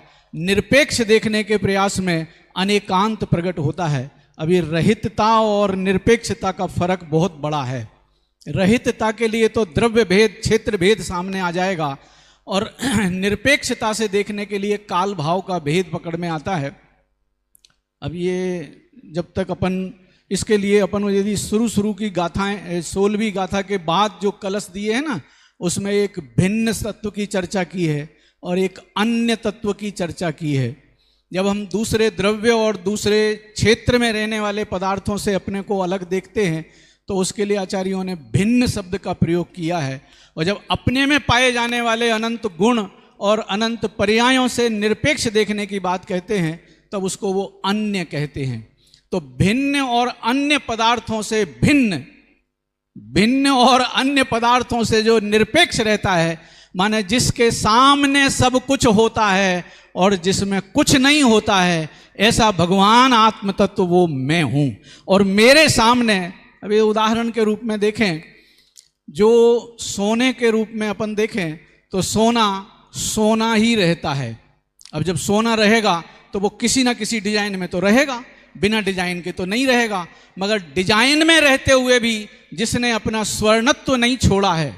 अब यहाँ लोक रीति में भी, अब यदि मैं कहूँ तो हो सकता है माता बहन का वर्ग मेरे से नाराज हो जाए, क्योंकि लोक में ऐसा कहा जाता है कि माताओं बहनों को सोना पसंद नहीं आता, माताओं बहनों को अंगूठी, कड़ा, कुंडल इत्यादि पसंद आते हैं। और जब जब हम इन अवस्थाओं को पसंद करते हैं, तब तब नियम है कि हमारी जेब कटती है। वो सोना नहीं मिलता हमें प्योर।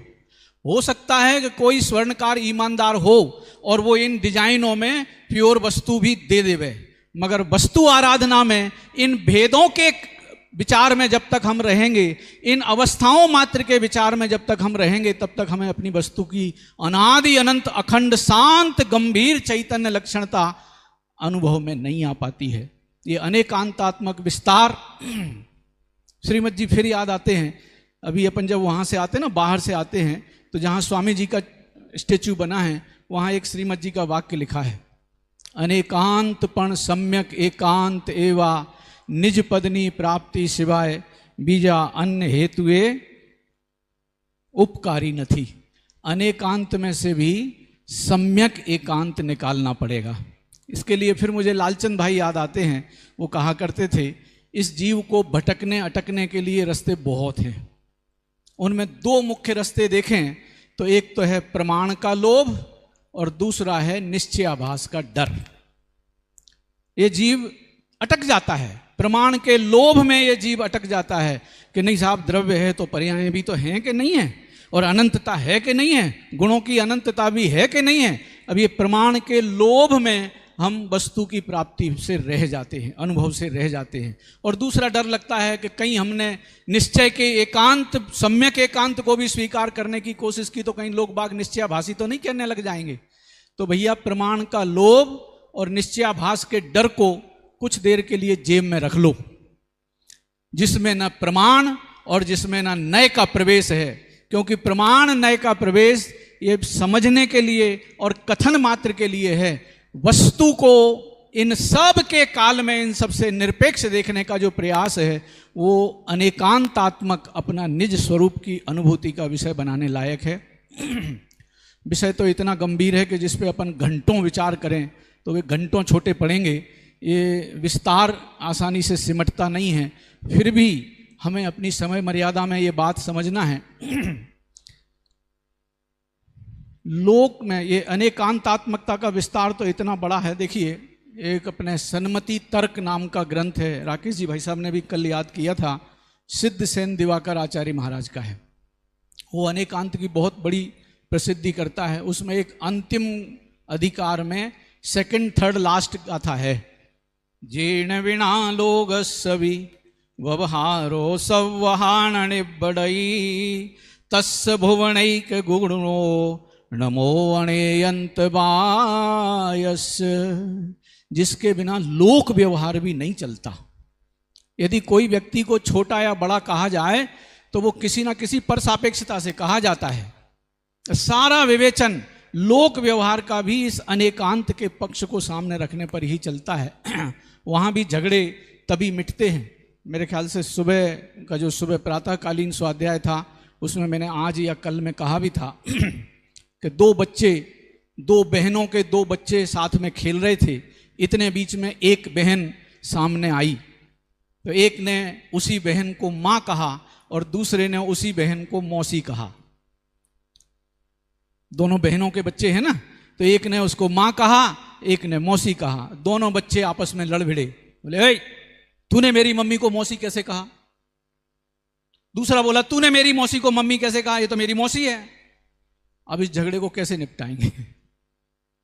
अपन लोक व्यवहार में बहुत माहिर हैं। वहां कहेंगे वो तेरी मम्मी है ना, वही इसकी मौसी है, चिंता मत कर, इसकी 100% मौसी तेरी 100% मम्मी को काटने पीटने वाली नहीं है, तेरी मम्मी भी पूरी 100% है। और वहां समझा देते हैं और बालक समझ लेता है। यहां भी हमें यही समझना है। मेरे बारे में अनंत विस्तार किया जाता है, चाहे वो द्रव्य से कथन हो, क्षेत्र से कथन हो, काल से कथन हो, भाव से कथन हो, द्रव्य से कथन हो, गुण से कथन हो, पर्याय से कथन हो, पर सापेक्षता से कथन हो, विकार सापेक्षता से कथन हो, परिणाम सापेक्षता से कथन हो, भेद सापेक्षता से कथन हो। इन सब सापेक्षताओं के काल में जो इन सब से सदा काल निरपेक्ष रहता है, ऐसा अनेकांतात्मक एक वस्तु वह अनुभव योग है। क्योंकि अनेकांत की परिभाषा में भी आचार्य अमृतचंद्र ने लिखा है, यदेव तत् तदेव अतत्, यदेव एकः तदेव अनेकः, यदेव सत् तदेव असत्, यदेव नित्यः तदेव अनित्यः। ये शब्द आए। उसके बाद लिखा एक वस्तु इति एक वस्तु वस्तुत्व निष्पादक परस्पर विरुद्ध शक्ति द्वय प्रकाशनम अनेकांतः। इस अनेकांत में केवल एक वस्तु के बारे में कथन किया गया है। कोई कहे कि मैं मनुष्य भी हूं और जीव भी हूं, तो भाई जहां पोपाबाई का राज्य चलता हो, अब पोपाबाई का नाम सुन के कोई याद आया हो तो अपने आप देख लेना, गुजरातियों को तो याद आ गए होंगे। पोपाबाई का जहां राज्य चलता हो वहां मैं मनुष्य भी हो सकता हूं और जीव भी हो सकता हूं। यहाँ सर्वज्ञ का अलंग शासन है, ना मैं यहाँ पोपाबाई वाले शासन में रहता हूं कि जिसमें मैं मनुष्य भी हो जाऊं और जीव भी रह लूं। खिचड़ीवाद नहीं, गुरुदेव के शब्द हैं, फुदड़ीवाद है वो। सम्यक ज्ञान सम्यकवाद तो वो है कि जिसमें ये आएगा मैं जीव ही हूं और अजीव नहीं ही हूं। साहब हम तो सयादवादी हैं, हमारे यहाँ तो भी का प्रयोग किया जाता है कि बोले भैया जब तक अपेक्षा डिक्लेयर नहीं की गई है तब तक के कथन में भी का शब्द लगेगा, और जब अपेक्षा सामने रख दी तब उसी कथन में ही का प्रयोग होगा। ये सयादवाद शैली की समझ अपने जीवन में आए और अपन अपने स्वभाव की दृष्टि से अपनी पूर्णता, प्रभुता, भगवत्ता अपने में देखने का प्रयास करें। सत्ता अनादि अनंत और सत्ता की स्वीकृति करने वाले परिणाम क्षण क्षणवर्ती, इन क्षण क्षणवर्ती परिणामों की नजर सत्ता पे आई, मोक्ष मार्ग प्रारंभ हो जाता है। और जब ये परिणाम अपने को और अन्य अन्य रूप में देखने लग जाते हैं तो मोह मार्ग चालू बना रहता है। हम मोह मार्ग से बचें और मोक्ष मार्ग में आएं। ऐसी अनेकांतात्मकता में एक लक्षणता अपनी प्रसिद्ध हो, इसी भावना सहित मैं बड़े बड़े विद्वानों के बीच में अपने आप में अपने को बच्चे रूप में गिनता हूँ। हो सकता है मुझसे कोई भूल भी हुई हो तो उसके लिए मुझे सुधार की अपेक्षा है। हमारे वरिष्ठ विद्वान बैठे हैं, वे सुधार भी करेंगे और मेरी मान्यता को यदि सही है तो फिर प्रमाण भी करेंगे। इसी भावना सहित मैं अपनी बात यहीं पूरी। हाँ। जो स्यादवाद से बात कर रहे हो उनसे कोई बात मैं कहूँगा नहीं, ऐसा नहीं तो कोई ना कोई स्यादवाद खड़ा कर देंगे फिर से, फिर वो गलत कैसे हो सकते हैं। मैं सिर्फ जो उपाय उपेय अधिकार के संदर्भ में बात चल रही थी उसमें आत्मा के अनेकांतात्मक स्वरूप की चर्चा है, पर उसकी तरफ ध्यान आकर्षित कराना चाहता हूँ।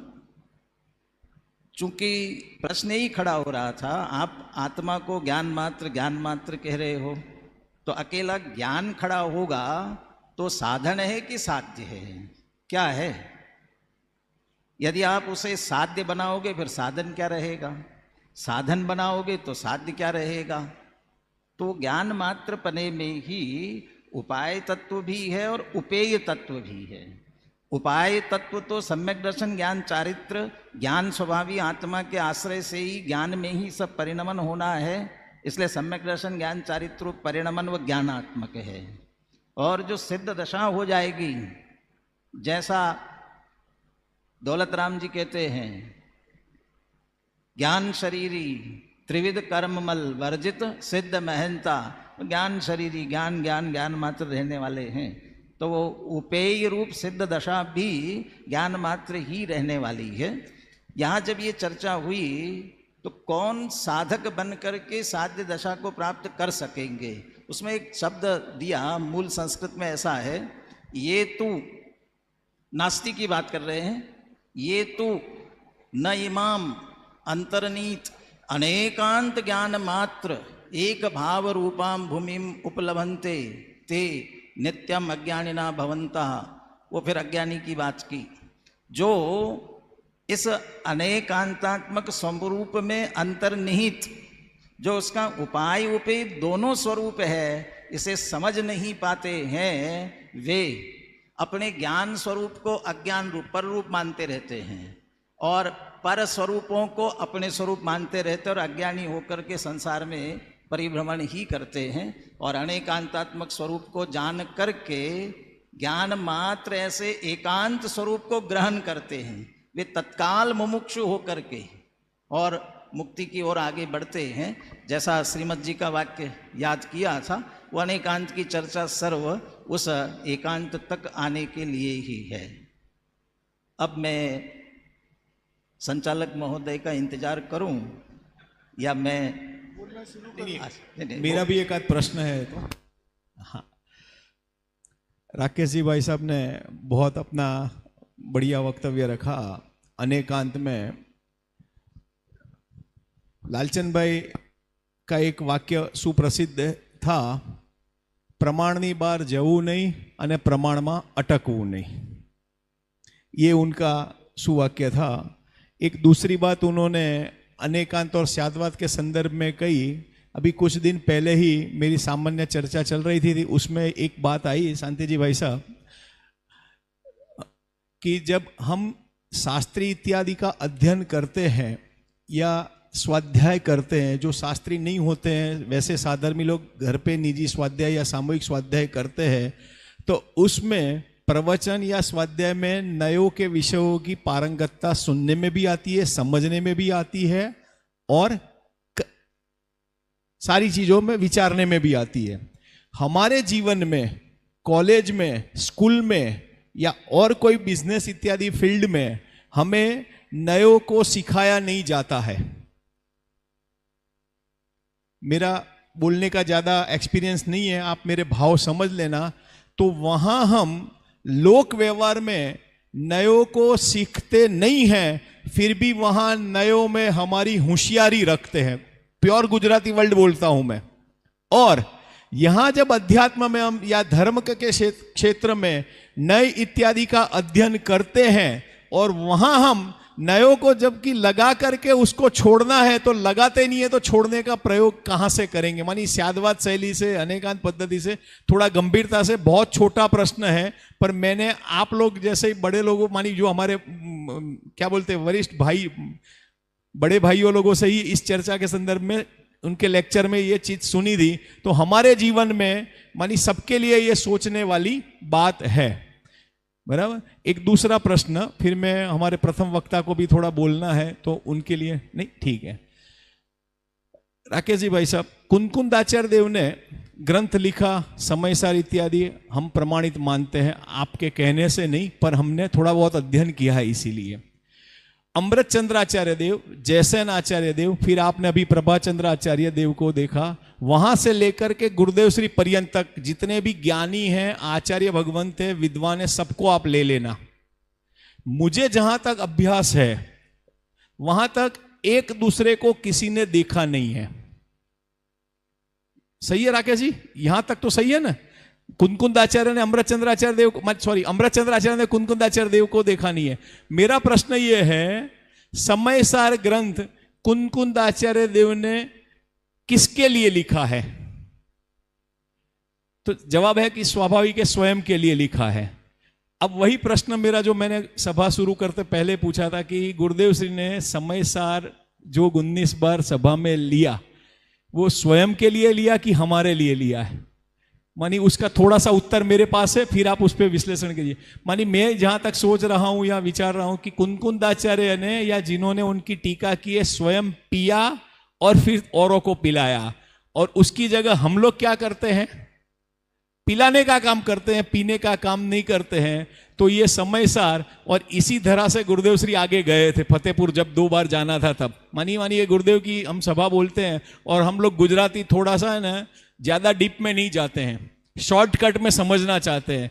तो मानी गुरुदेव श्री तक कुंदकुंदाचार्य देव ने जो समयसाराद्य ग्रंथ लिखे हैं, स्वयं ने पहले पिए कि जगत को पिलाया? और हम क्या कर रहे हैं? स्वयं पी रहे हैं कि पिला रहे हैं?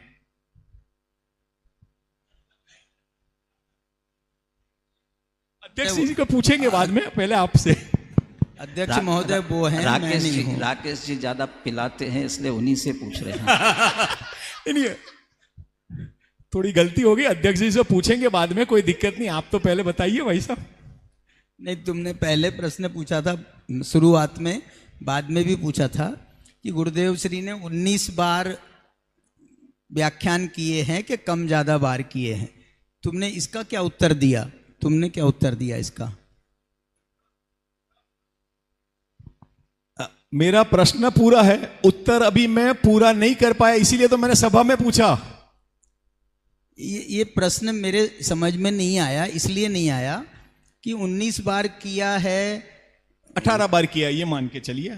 नहीं 18 बार नहीं, 19वीं बार में भी 19 बार किया है। वो सिर्फ जो है अंत का ये प्रकरण कुछ छूट गया था। 47 शक्ति 47 शक्तियों में भी कुछ 12 शक्तियां तक आया था। हाँ ऐसा बस ना? बस बस बात हाँ। है, हाँ तो इसलिए जो है पूरा तो हो ही गया ना लगभग। और 47 शक्तियों पर उन्होंने अलग से भी व्याख्यान किए। हाँ किए हैं। अलग से भी व्याख्यान किए, तो अलग वाले आप इसमें जोड़ लोगे तो वो पूरा 19 बार का भी हो जाएगा। कलश टीका पर भी किए। मतलब ये कहने का मतलब ये है कि 19 बार जो प्रवचन किए हैं गुरुदेव श्री ने, वो तो सभा में किए हैं, सभा में 19 बार किए हैं।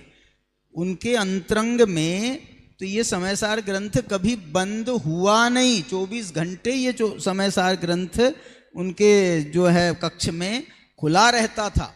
और वो उसका तो सैकड़ों बार उन्होंने रसपान किया होगा अपनी जीवन में। और जब ये परिवर्तन किया उसके पहले से 13 साल पहले से, माने समय सार उनको परिवर्तन करने के 13 साल पहले मिल गया था। तो वहाँ से उनका समय सार का स्वाध्याय भी चालू हो गया था। और वहाँ रहते हुए भी उन्होंने शायद सभाओं में भी व्याख्यान किए हैं, ऐसा कुछ मैंने सुना है। इसलिए ये समय सार तो उनका जीवन ही है। समय सार और कांजी स्वामी, इनको जो है आप क्या बोलते हैं, वाइस वर्षा कर सकते हो। इट मीन्स समय सार मीन्स कांजी स्वामी मीन्स समय सार, ऐसा भी कह सकते हो। हाँ, गुरुदेव श्री जब प्रवचन स्वाध्याय के लिए आते थे तो एक सभा की मर्यादा में वो 20 मिनट पहले आके बैठ जाते थे गद्दी पर। और वो 20 मिनट उनकी निगाहें समय सार में ही रहती थी, इधर उधर नहीं भटकती थी। वो 20 मिनट के समय में भी गुरुदेव कम से कम जिस प्रकरण को आज हमारे सामने रखने वाले हैं, उस प्रकरण को कम से कम 20 बार भी स्वयं पढ़ते थे। ये बार बार उलट पुलट। और यदि उनके गुरुदेव के हाथ में के रखे हुए ग्रंथ अपन देखें तो पेंसिलों से, वो जो पेंसिल यूज करते थे ना, काली पेंसिल, और किसी किसी के जगह कभी कभी लाल लाल पेंसिल ही यूज की है। वो उन पेंसिलों से गाथाओं के कोटेशन, कहाँ की गाथा में कौन से ग्रंथ में क्या लिखा है, वो सब उनके ग्रंथों में अभी भी अपन देख सकते हैं। मतलब गुरुदेव का समय सार का अभ्यास 1 मिनट भी बंद हुआ हो, यहाँ तक कि सोते समय के काल में भी, स्वप्नों में भी वो समय सार उनके जीवन में घूमता रहा है। उसको 20 बार और 50 बार की लाइन में बांधना, मानी गिनते में गिनना नहीं चाहिए ये। हाँ भाई साहब। हाँ अध्यक्ष महोदय, मानी इस संबंध में। हाँ हाँ वही आप। इसका मतलब अभी अध्यक्ष उद्बोधन के लिए बाद में कहेंगे, कहेंगे पक्का। उसके बीच में अभी और कुछ और बोलना होगा उनको।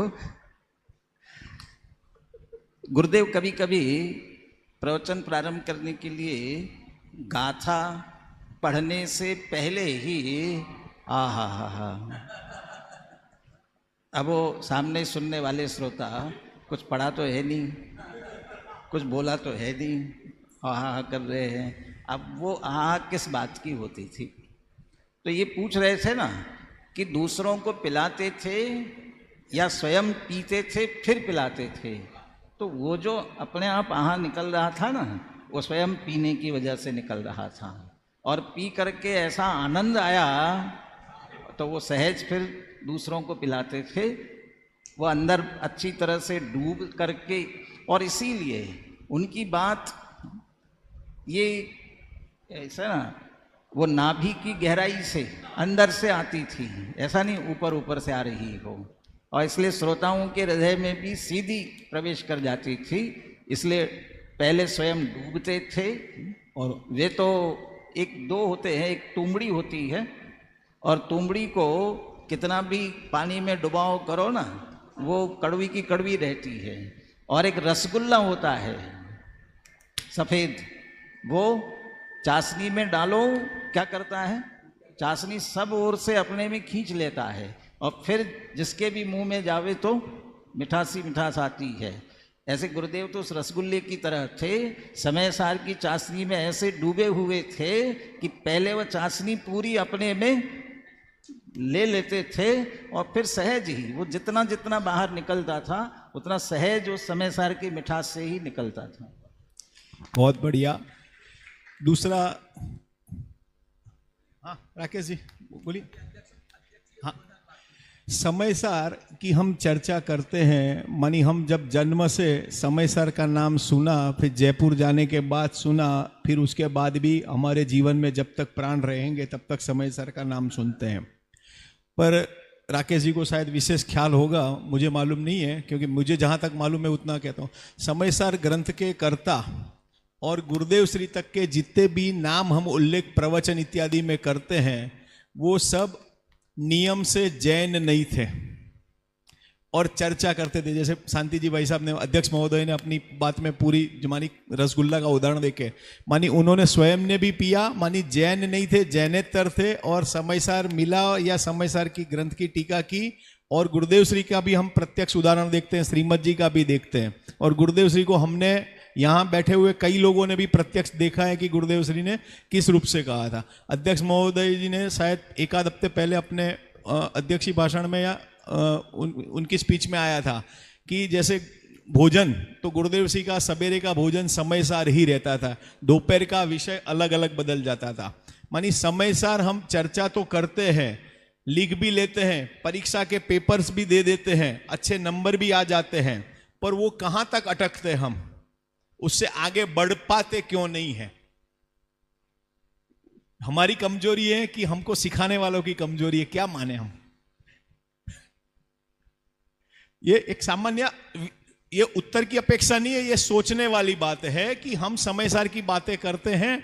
और अब मैं अध्यक्ष महोदय से कहता हूं कि आप नहीं समापन के लिए वो तो मैंने ऐसा ही ये वाली बात बताई है, ऐसा नहीं है, सब जानते हैं, उत्तर भी सब जानते हैं, स्वानुभव पूर्वक ही उसका निर्णय करना है।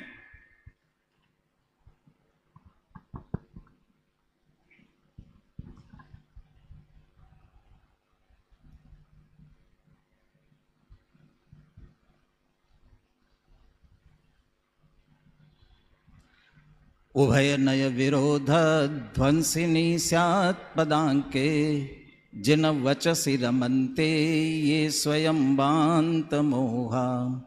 सपदि समय सारम ते परम ज्योतिरुच्चै, रणवम नय पक्षा क्षुण्णमीक्षन्त एव।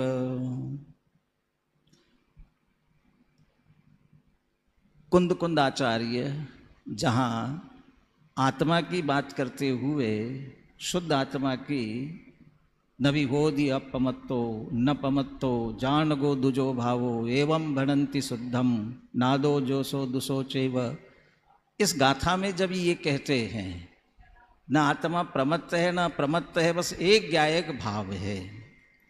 अगली गाथा में जरूर व्यवहारेणु वदिस्सदि नानिस चरित दंसनम नानम, ऐसा कह करके व्यवहार को, भेद को याद भी करते हैं, और फिर जो निश्चय उसका निषेध करता है, नवीनानम न चरितम न दर्शनम जान गो शुद्धो कह करके तो निषेध भी लेते हैं। कहीं कहीं मात्र शुद्ध निश्चय नए की बात करते हैं, व्यवहार की बात ही नहीं करते हैं, कदाचित कहीं व्यवहार की बात साथ में रखते हैं। अब यदि पूरे समय सार को शुद्ध नए की मुख्यता से देखा जाए, तब वो शुद्ध नए की से शुद्धात्मा की बात करते हैं, और जैसा एक ज्ञान मात्र आत्मा है ये सिद्ध करते हैं। इसलिए अमृतचंद्र आचार्य को ये शंका हुई, और उस शंका के निराकरण के लिए उन्हें परिशिष्ट विशेष रूप से ये आगे स्याद्वादर उपाय उपेय अधिकार उन्होंने लिखा। वे पूरे ग्रंथ 415वीं गाथा, उसके भी अंतिम जब पूरा हो जाता है सर्वशुद्ध ज्ञान अधिकार, वो पूरा करते समय उपसंहार का कलश ये लिखते हैं, इतेदम आत्मनस्तत्वम ज्ञान मात्रम अवस्थितम अखंडम एकम अचलम स्वसंवेद्यम अबाधितम। इस तरह आत्मा का तत्व ज्ञान मात्र सिद्ध हुआ। अब ज्ञान मात्र सिद्ध हुआ है, अब ज्ञान मात्र सिद्ध हुआ, फिर वही कदाचित शंका चित्त में खड़ी हो जाए तो ज्ञान मात्र ही है, तो फिर हमारा कार्य कैसे सिद्ध हो सकेगा? तो अकेला वह ज्ञान मात्र नहीं है, वह अनंत धर्मात्मक भी है। इसलिए 47 शक्तियों की चर्चा भी की, और उसी में उपाय उपेपना भी है, ये बात भी ली। दूसरी बात, अमृतचंद्र आचार्य कदाचित ये भी कहना चाहते हैं 415 गाथा, और वहाँ तक कितने कलश है? 277 तो पूरे होने के बाद में हुए, ये 246वां कलश है। इतने कलश और उसकी जो टीका भी गद्य की लिखी हुई है, इतना कोई पढ़े, इतना कोई समझे और इतनी बुद्धि न हो तो फिर क्या वो प्राप्त कर सकेगा कि प्राप्त नहीं कर पाएगा? तो उसके लिए पुनः एक बार संक्षेप में आत्मा का भी पूरा स्वरूप, उसकी प्राप्ति का उपाय, ये इस सब को भी एक तरह से वो संक्षेप में कहने जा रहे हैं, संक्षेप में कहना चाहते हैं। बिल गेट्स से एक बार किसी ने पूछा कि आपसे भी कोई अमीर है क्या? हो सकता है कि उस समय वो सबसे टॉप अमीरों में फर्स्ट नंबर पर होगा, उस समय पूछा होगा आपसे भी कोई बड़ा अमीर है क्या? तो उन्होंने कहा कि हाँ, एक व्यक्ति मुझसे भी बड़ा अमीर है। लेकिन कौन, आपसे ज़्यादा अमीर कौन है? तो उन्होंने कहा, मैं एक बार एयरपोर्ट पर उतरा और मुझे न्यूज़पेपर लेना था और मेरे पास खुले सिक्के नहीं थे, तब एक वो न्यूज़पेपर बेचने वाले ने मुझे वो न्यूज़पेपर दिया। मैंने कहा भाई मेरे पास नहीं है। बोले नहीं, आप ले जाइए। तो उसने कहा भी तुम्हें नुकसान होगा? नहीं, ये मेरी आमदनी में से, इसलिए मुझे नुकसान नहीं होगा, आप चिंता मत करो। वो ले आए। कहते एक बार, दूसरी बार पुनः ऐसा ही हुआ और दूसरी बार भी गया और वहाँ मेरे पास नहीं था, मैं संकोच कर रहा था। उसने देखा और उसने पुनः मुझे पेपर दे दिया। और जब मैं, तब अमीर नहीं था इतना, और जब मैं अमीर हुआ उसके बाद मुझे याद आई कि उस व्यक्ति ने मुझे फ्री में न्यूज़पेपर दिया था। तो मैंने उसे खोजने की कोशिश की, 5-6 महीने बाद वो मुझे मिला।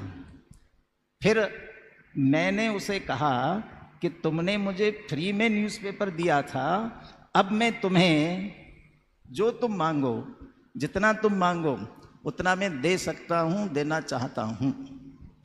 तब उस व्यक्ति ने कहा, मैंने उस समय दिया था जब मेरे पास कुछ नहीं था, सामान्य व्यक्ति था और आप भी सामान्य थे। आप अब भी दे करके मेरी बराबरी नहीं कर सकते, अब भी दे करके। क्यों?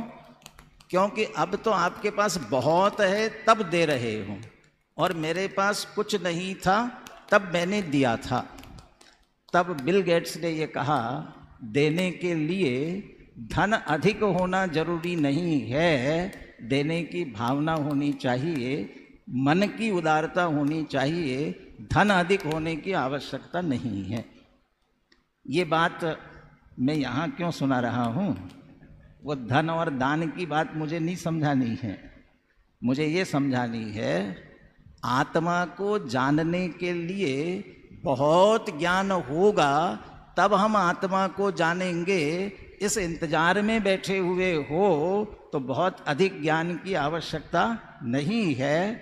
जो बहुत अधिक ज्ञान के बाद भी जानना तो वही है, और यदि इतना भी जान लिया मैं ज्ञान स्वरूप हूँ और मैं ज्ञान से अपने ज्ञान स्वरूप ही स्वीकार करता हूँ, इतना यदि समझ में आ गया और पूर्ण ज्ञान स्वरूप की प्राप्ति मुझे करना है, तो इस ज्ञान मात्र में ही, इतने में ही ये सारी बातें सहज शामिल हो जाती है। इस संक्षिप्त बात के लिए ये बात कही है। किसी ने बहुत अच्छी एक बात लिखी है, जिसे घुटने मोड़कर सोना आया उसे चादर कभी छोटी नहीं पड़ती है। घुटने मोड़कर सोना आता है, उसे चादर छोटी नहीं पड़ती है।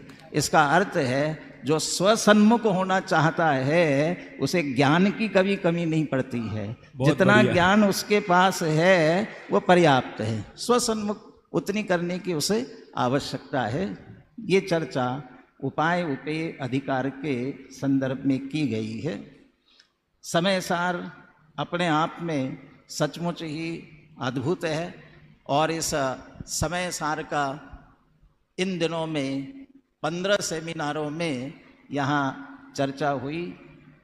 जब शिविर के दोपहरकालीन कार्यक्रम की रूपरेखा क्या बनाई जाए इसकी चर्चा हो रही थी, तब एक तो गर्मी बहुत और ललितपुर में दोपहर के कार्यक्रम के समय 2-2 व्याख्यान भी रखे, लेकिन एक श्रोताओं का आना और वो 2-2 वक्ताओं का बोलना, फिर क्या रखा जाए, तो इस संदर्भ में विचार करते हुए एक तो 2 व्याख्यान की जगह 4 वक्ताओं का लाभ और एक अध्यक्ष का लाभ, 5-5 विद्वानों का लाभ, और यदि 18-20 दिन समझ लिया जाए तो उस रूप में भी 100, और संचालक भी ऐसे कम थोड़ी होते हैं, वे भी अपनी बात रखते ही है। तो इन सब का अधिकतम लाभ मिल सके और एक समयसार ग्रंथ पर क्रमशः व्यवस्थित चर्चा हो सके। तब भी समयसार पूरा हुआ नहीं है, अभी तो बहुत विषय छूटा, और एक बार पूरा का पूरा पारायण हो जाए। अभी राकेश जी जो सायंकाल चर्चा लेते हैं उस चर्चा भी समयसार पूरा हो गया ना, अब दोबारा करने की जरूरत नहीं है ना। 3 टीकाओं के साथ हो गया, अब फिर से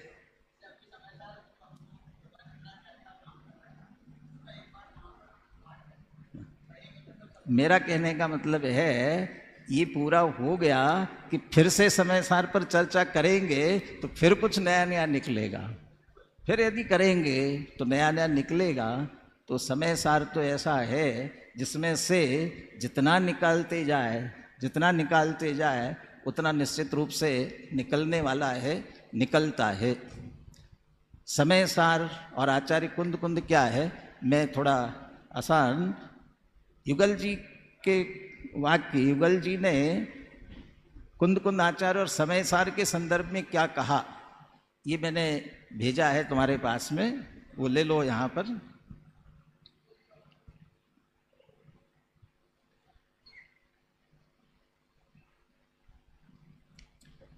युगल जी की तो भाषा भी समृद्ध है और साथ में उसके तुमको देना पड़ेगा, उसमें उससे नहीं जाएगा। अब सुन लीजिए, फिर सुन लीजिए।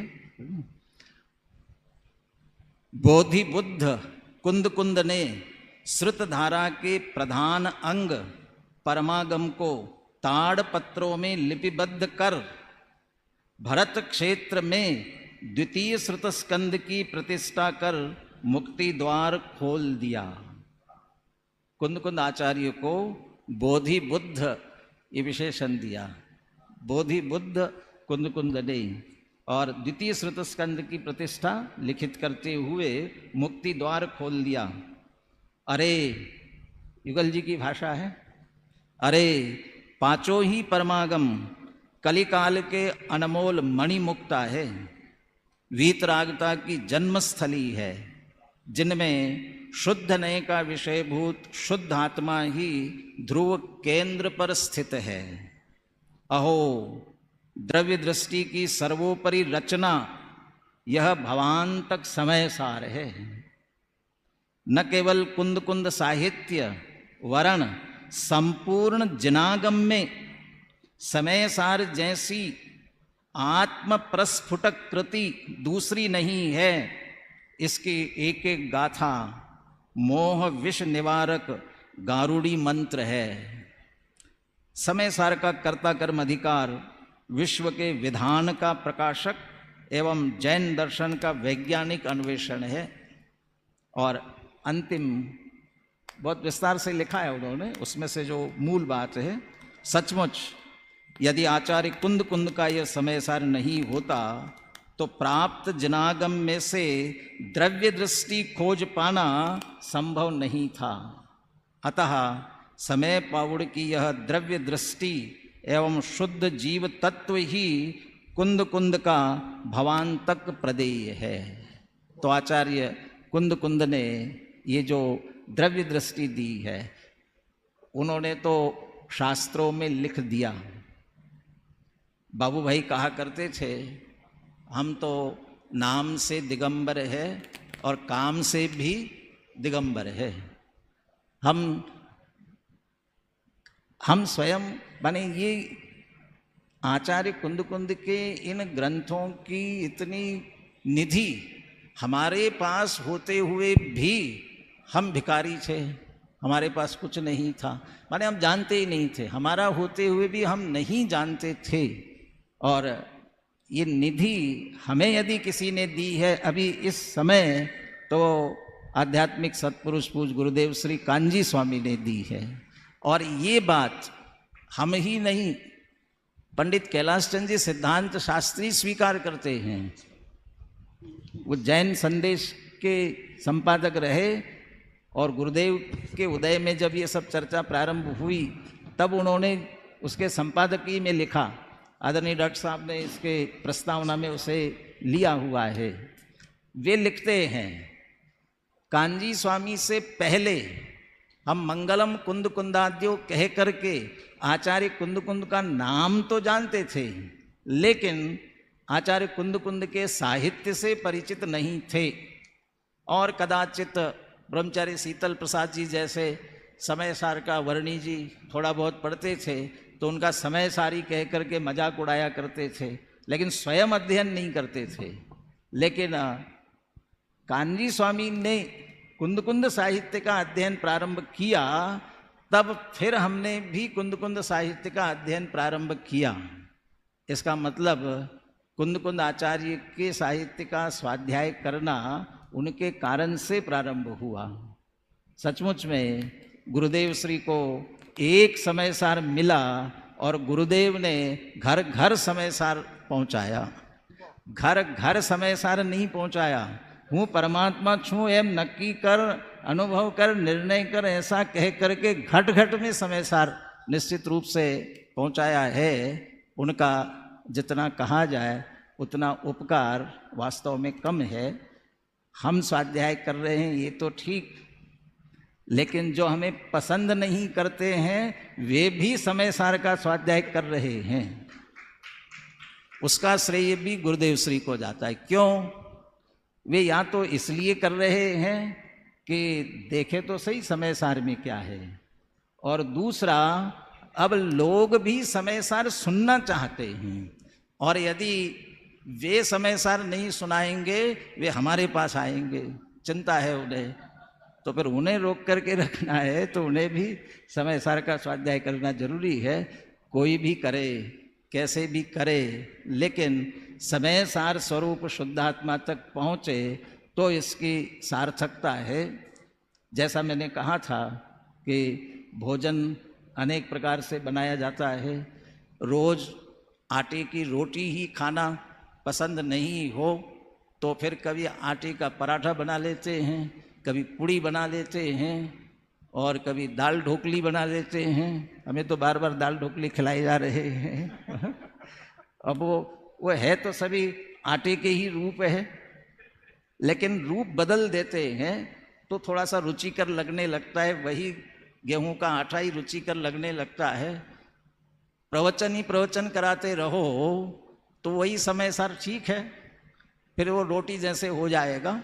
इसलिए थोड़ा रूप बदल करके सेमिनार के रूप में इस बार दोपहर की चर्चा में समय सार की चर्चा ली, और निश्चित रूप से इस सेमिनार के रूप में भी रुचिकर लगी होगी। हम शब्दों पर न जाए, भाव पर जाए, और शब्द के भाव पर न जाए उसका जो असली वाच्य है। जयचंद जी छाबड़ा ने कहा, ग्रंथ के प्रारंभ में 3 बातें बताना जरूरी है, संबंध, अभिधेय और प्रयोजन। इस ग्रंथ का संबंध क्या है? तो शब्द ब्रह्म पर ब्रह्म के वाचक वाच्य नियोग, ये तो संबंध है, वाच्य वाचक संबंध है। ये गाथाएं वाचक है और जो शुद्ध आत्मा को बता रहे वाच्य है। और अभिधेय क्या, विषय क्या है? ये शुद्ध आत्मा का निरूपण करना, ये विषय है। अब प्रयोजन क्या है? तो हमें लगता है शुद्ध आत्मा का वर्णन करना यही प्रयोजन है। जयचंद जी छाबड़ा कहते हैं शुद्ध आत्मा का वर्णन करना प्रयोजन नहीं है, शुद्ध आत्मा की प्राप्ति प्रयोजन है। तो शुद्ध आत्मा की प्राप्ति हमें होगी तब वास्तव में ये हमें प्राप्त हो सकेगा। दे गए हमें वे समय सार, गा रहे आज हम। अब दे रहे में बहुत लंबी लिस्ट ऋषभ जी आचार्य कुंद कुंद देव से लेकर गुरुदेव तक बोल रहे थे, उन सबको याद कर लेना। दे गए हमें वे समय सार, गा रहे आज हम समय सार। है समय सार बस एक सार, है समय सार बिन सब असार। मैं हूँ स्वभाव से समय सार, परिणति हो जावे समय सार। है यही चाह, है यही राह, जीवन हो जावे समय सार। इसी मंगल भावना से जय जिनेन्द्र। લૌકિકમાં જેમ આપણે કોઈ પણ ભાષા બોલતા હોઈએ એમાં हिंदी सुप्रसिद्ध और प्रचलित भाषा है, उसमें स्वर और व्यंजन में पहला अक्षर क्या आता है संजय जी? स्वर में कौन सा आता है और व्यंजन में कौन सा आता है? क ख ग में क आया और उसमें अ आया, मानी अमृत चंद्राचार्य देव और कुंद आचार्य देव और कांजी स्वामी मानी अपने गुरुदेव श्री कांजी स्वामी, मानी स्वर और व्यंजन में लोक में जो प्रथम अक्षर है, वैसे ही समय सार भी हमारे जीवन में जब तक हमें पूर्णता प्राप्त न हो, ऐसा हमारे अध्यक्ष महोदय जी ने बहुत शॉर्ट स्वीट में बताया। अभी मैं जिन कुमार जी को सुनो, वर्णमाला का सबसे आखिरी अक्षर है ह। ह से समझ लेना क्या है। ह से हुकुम चंद बारिल।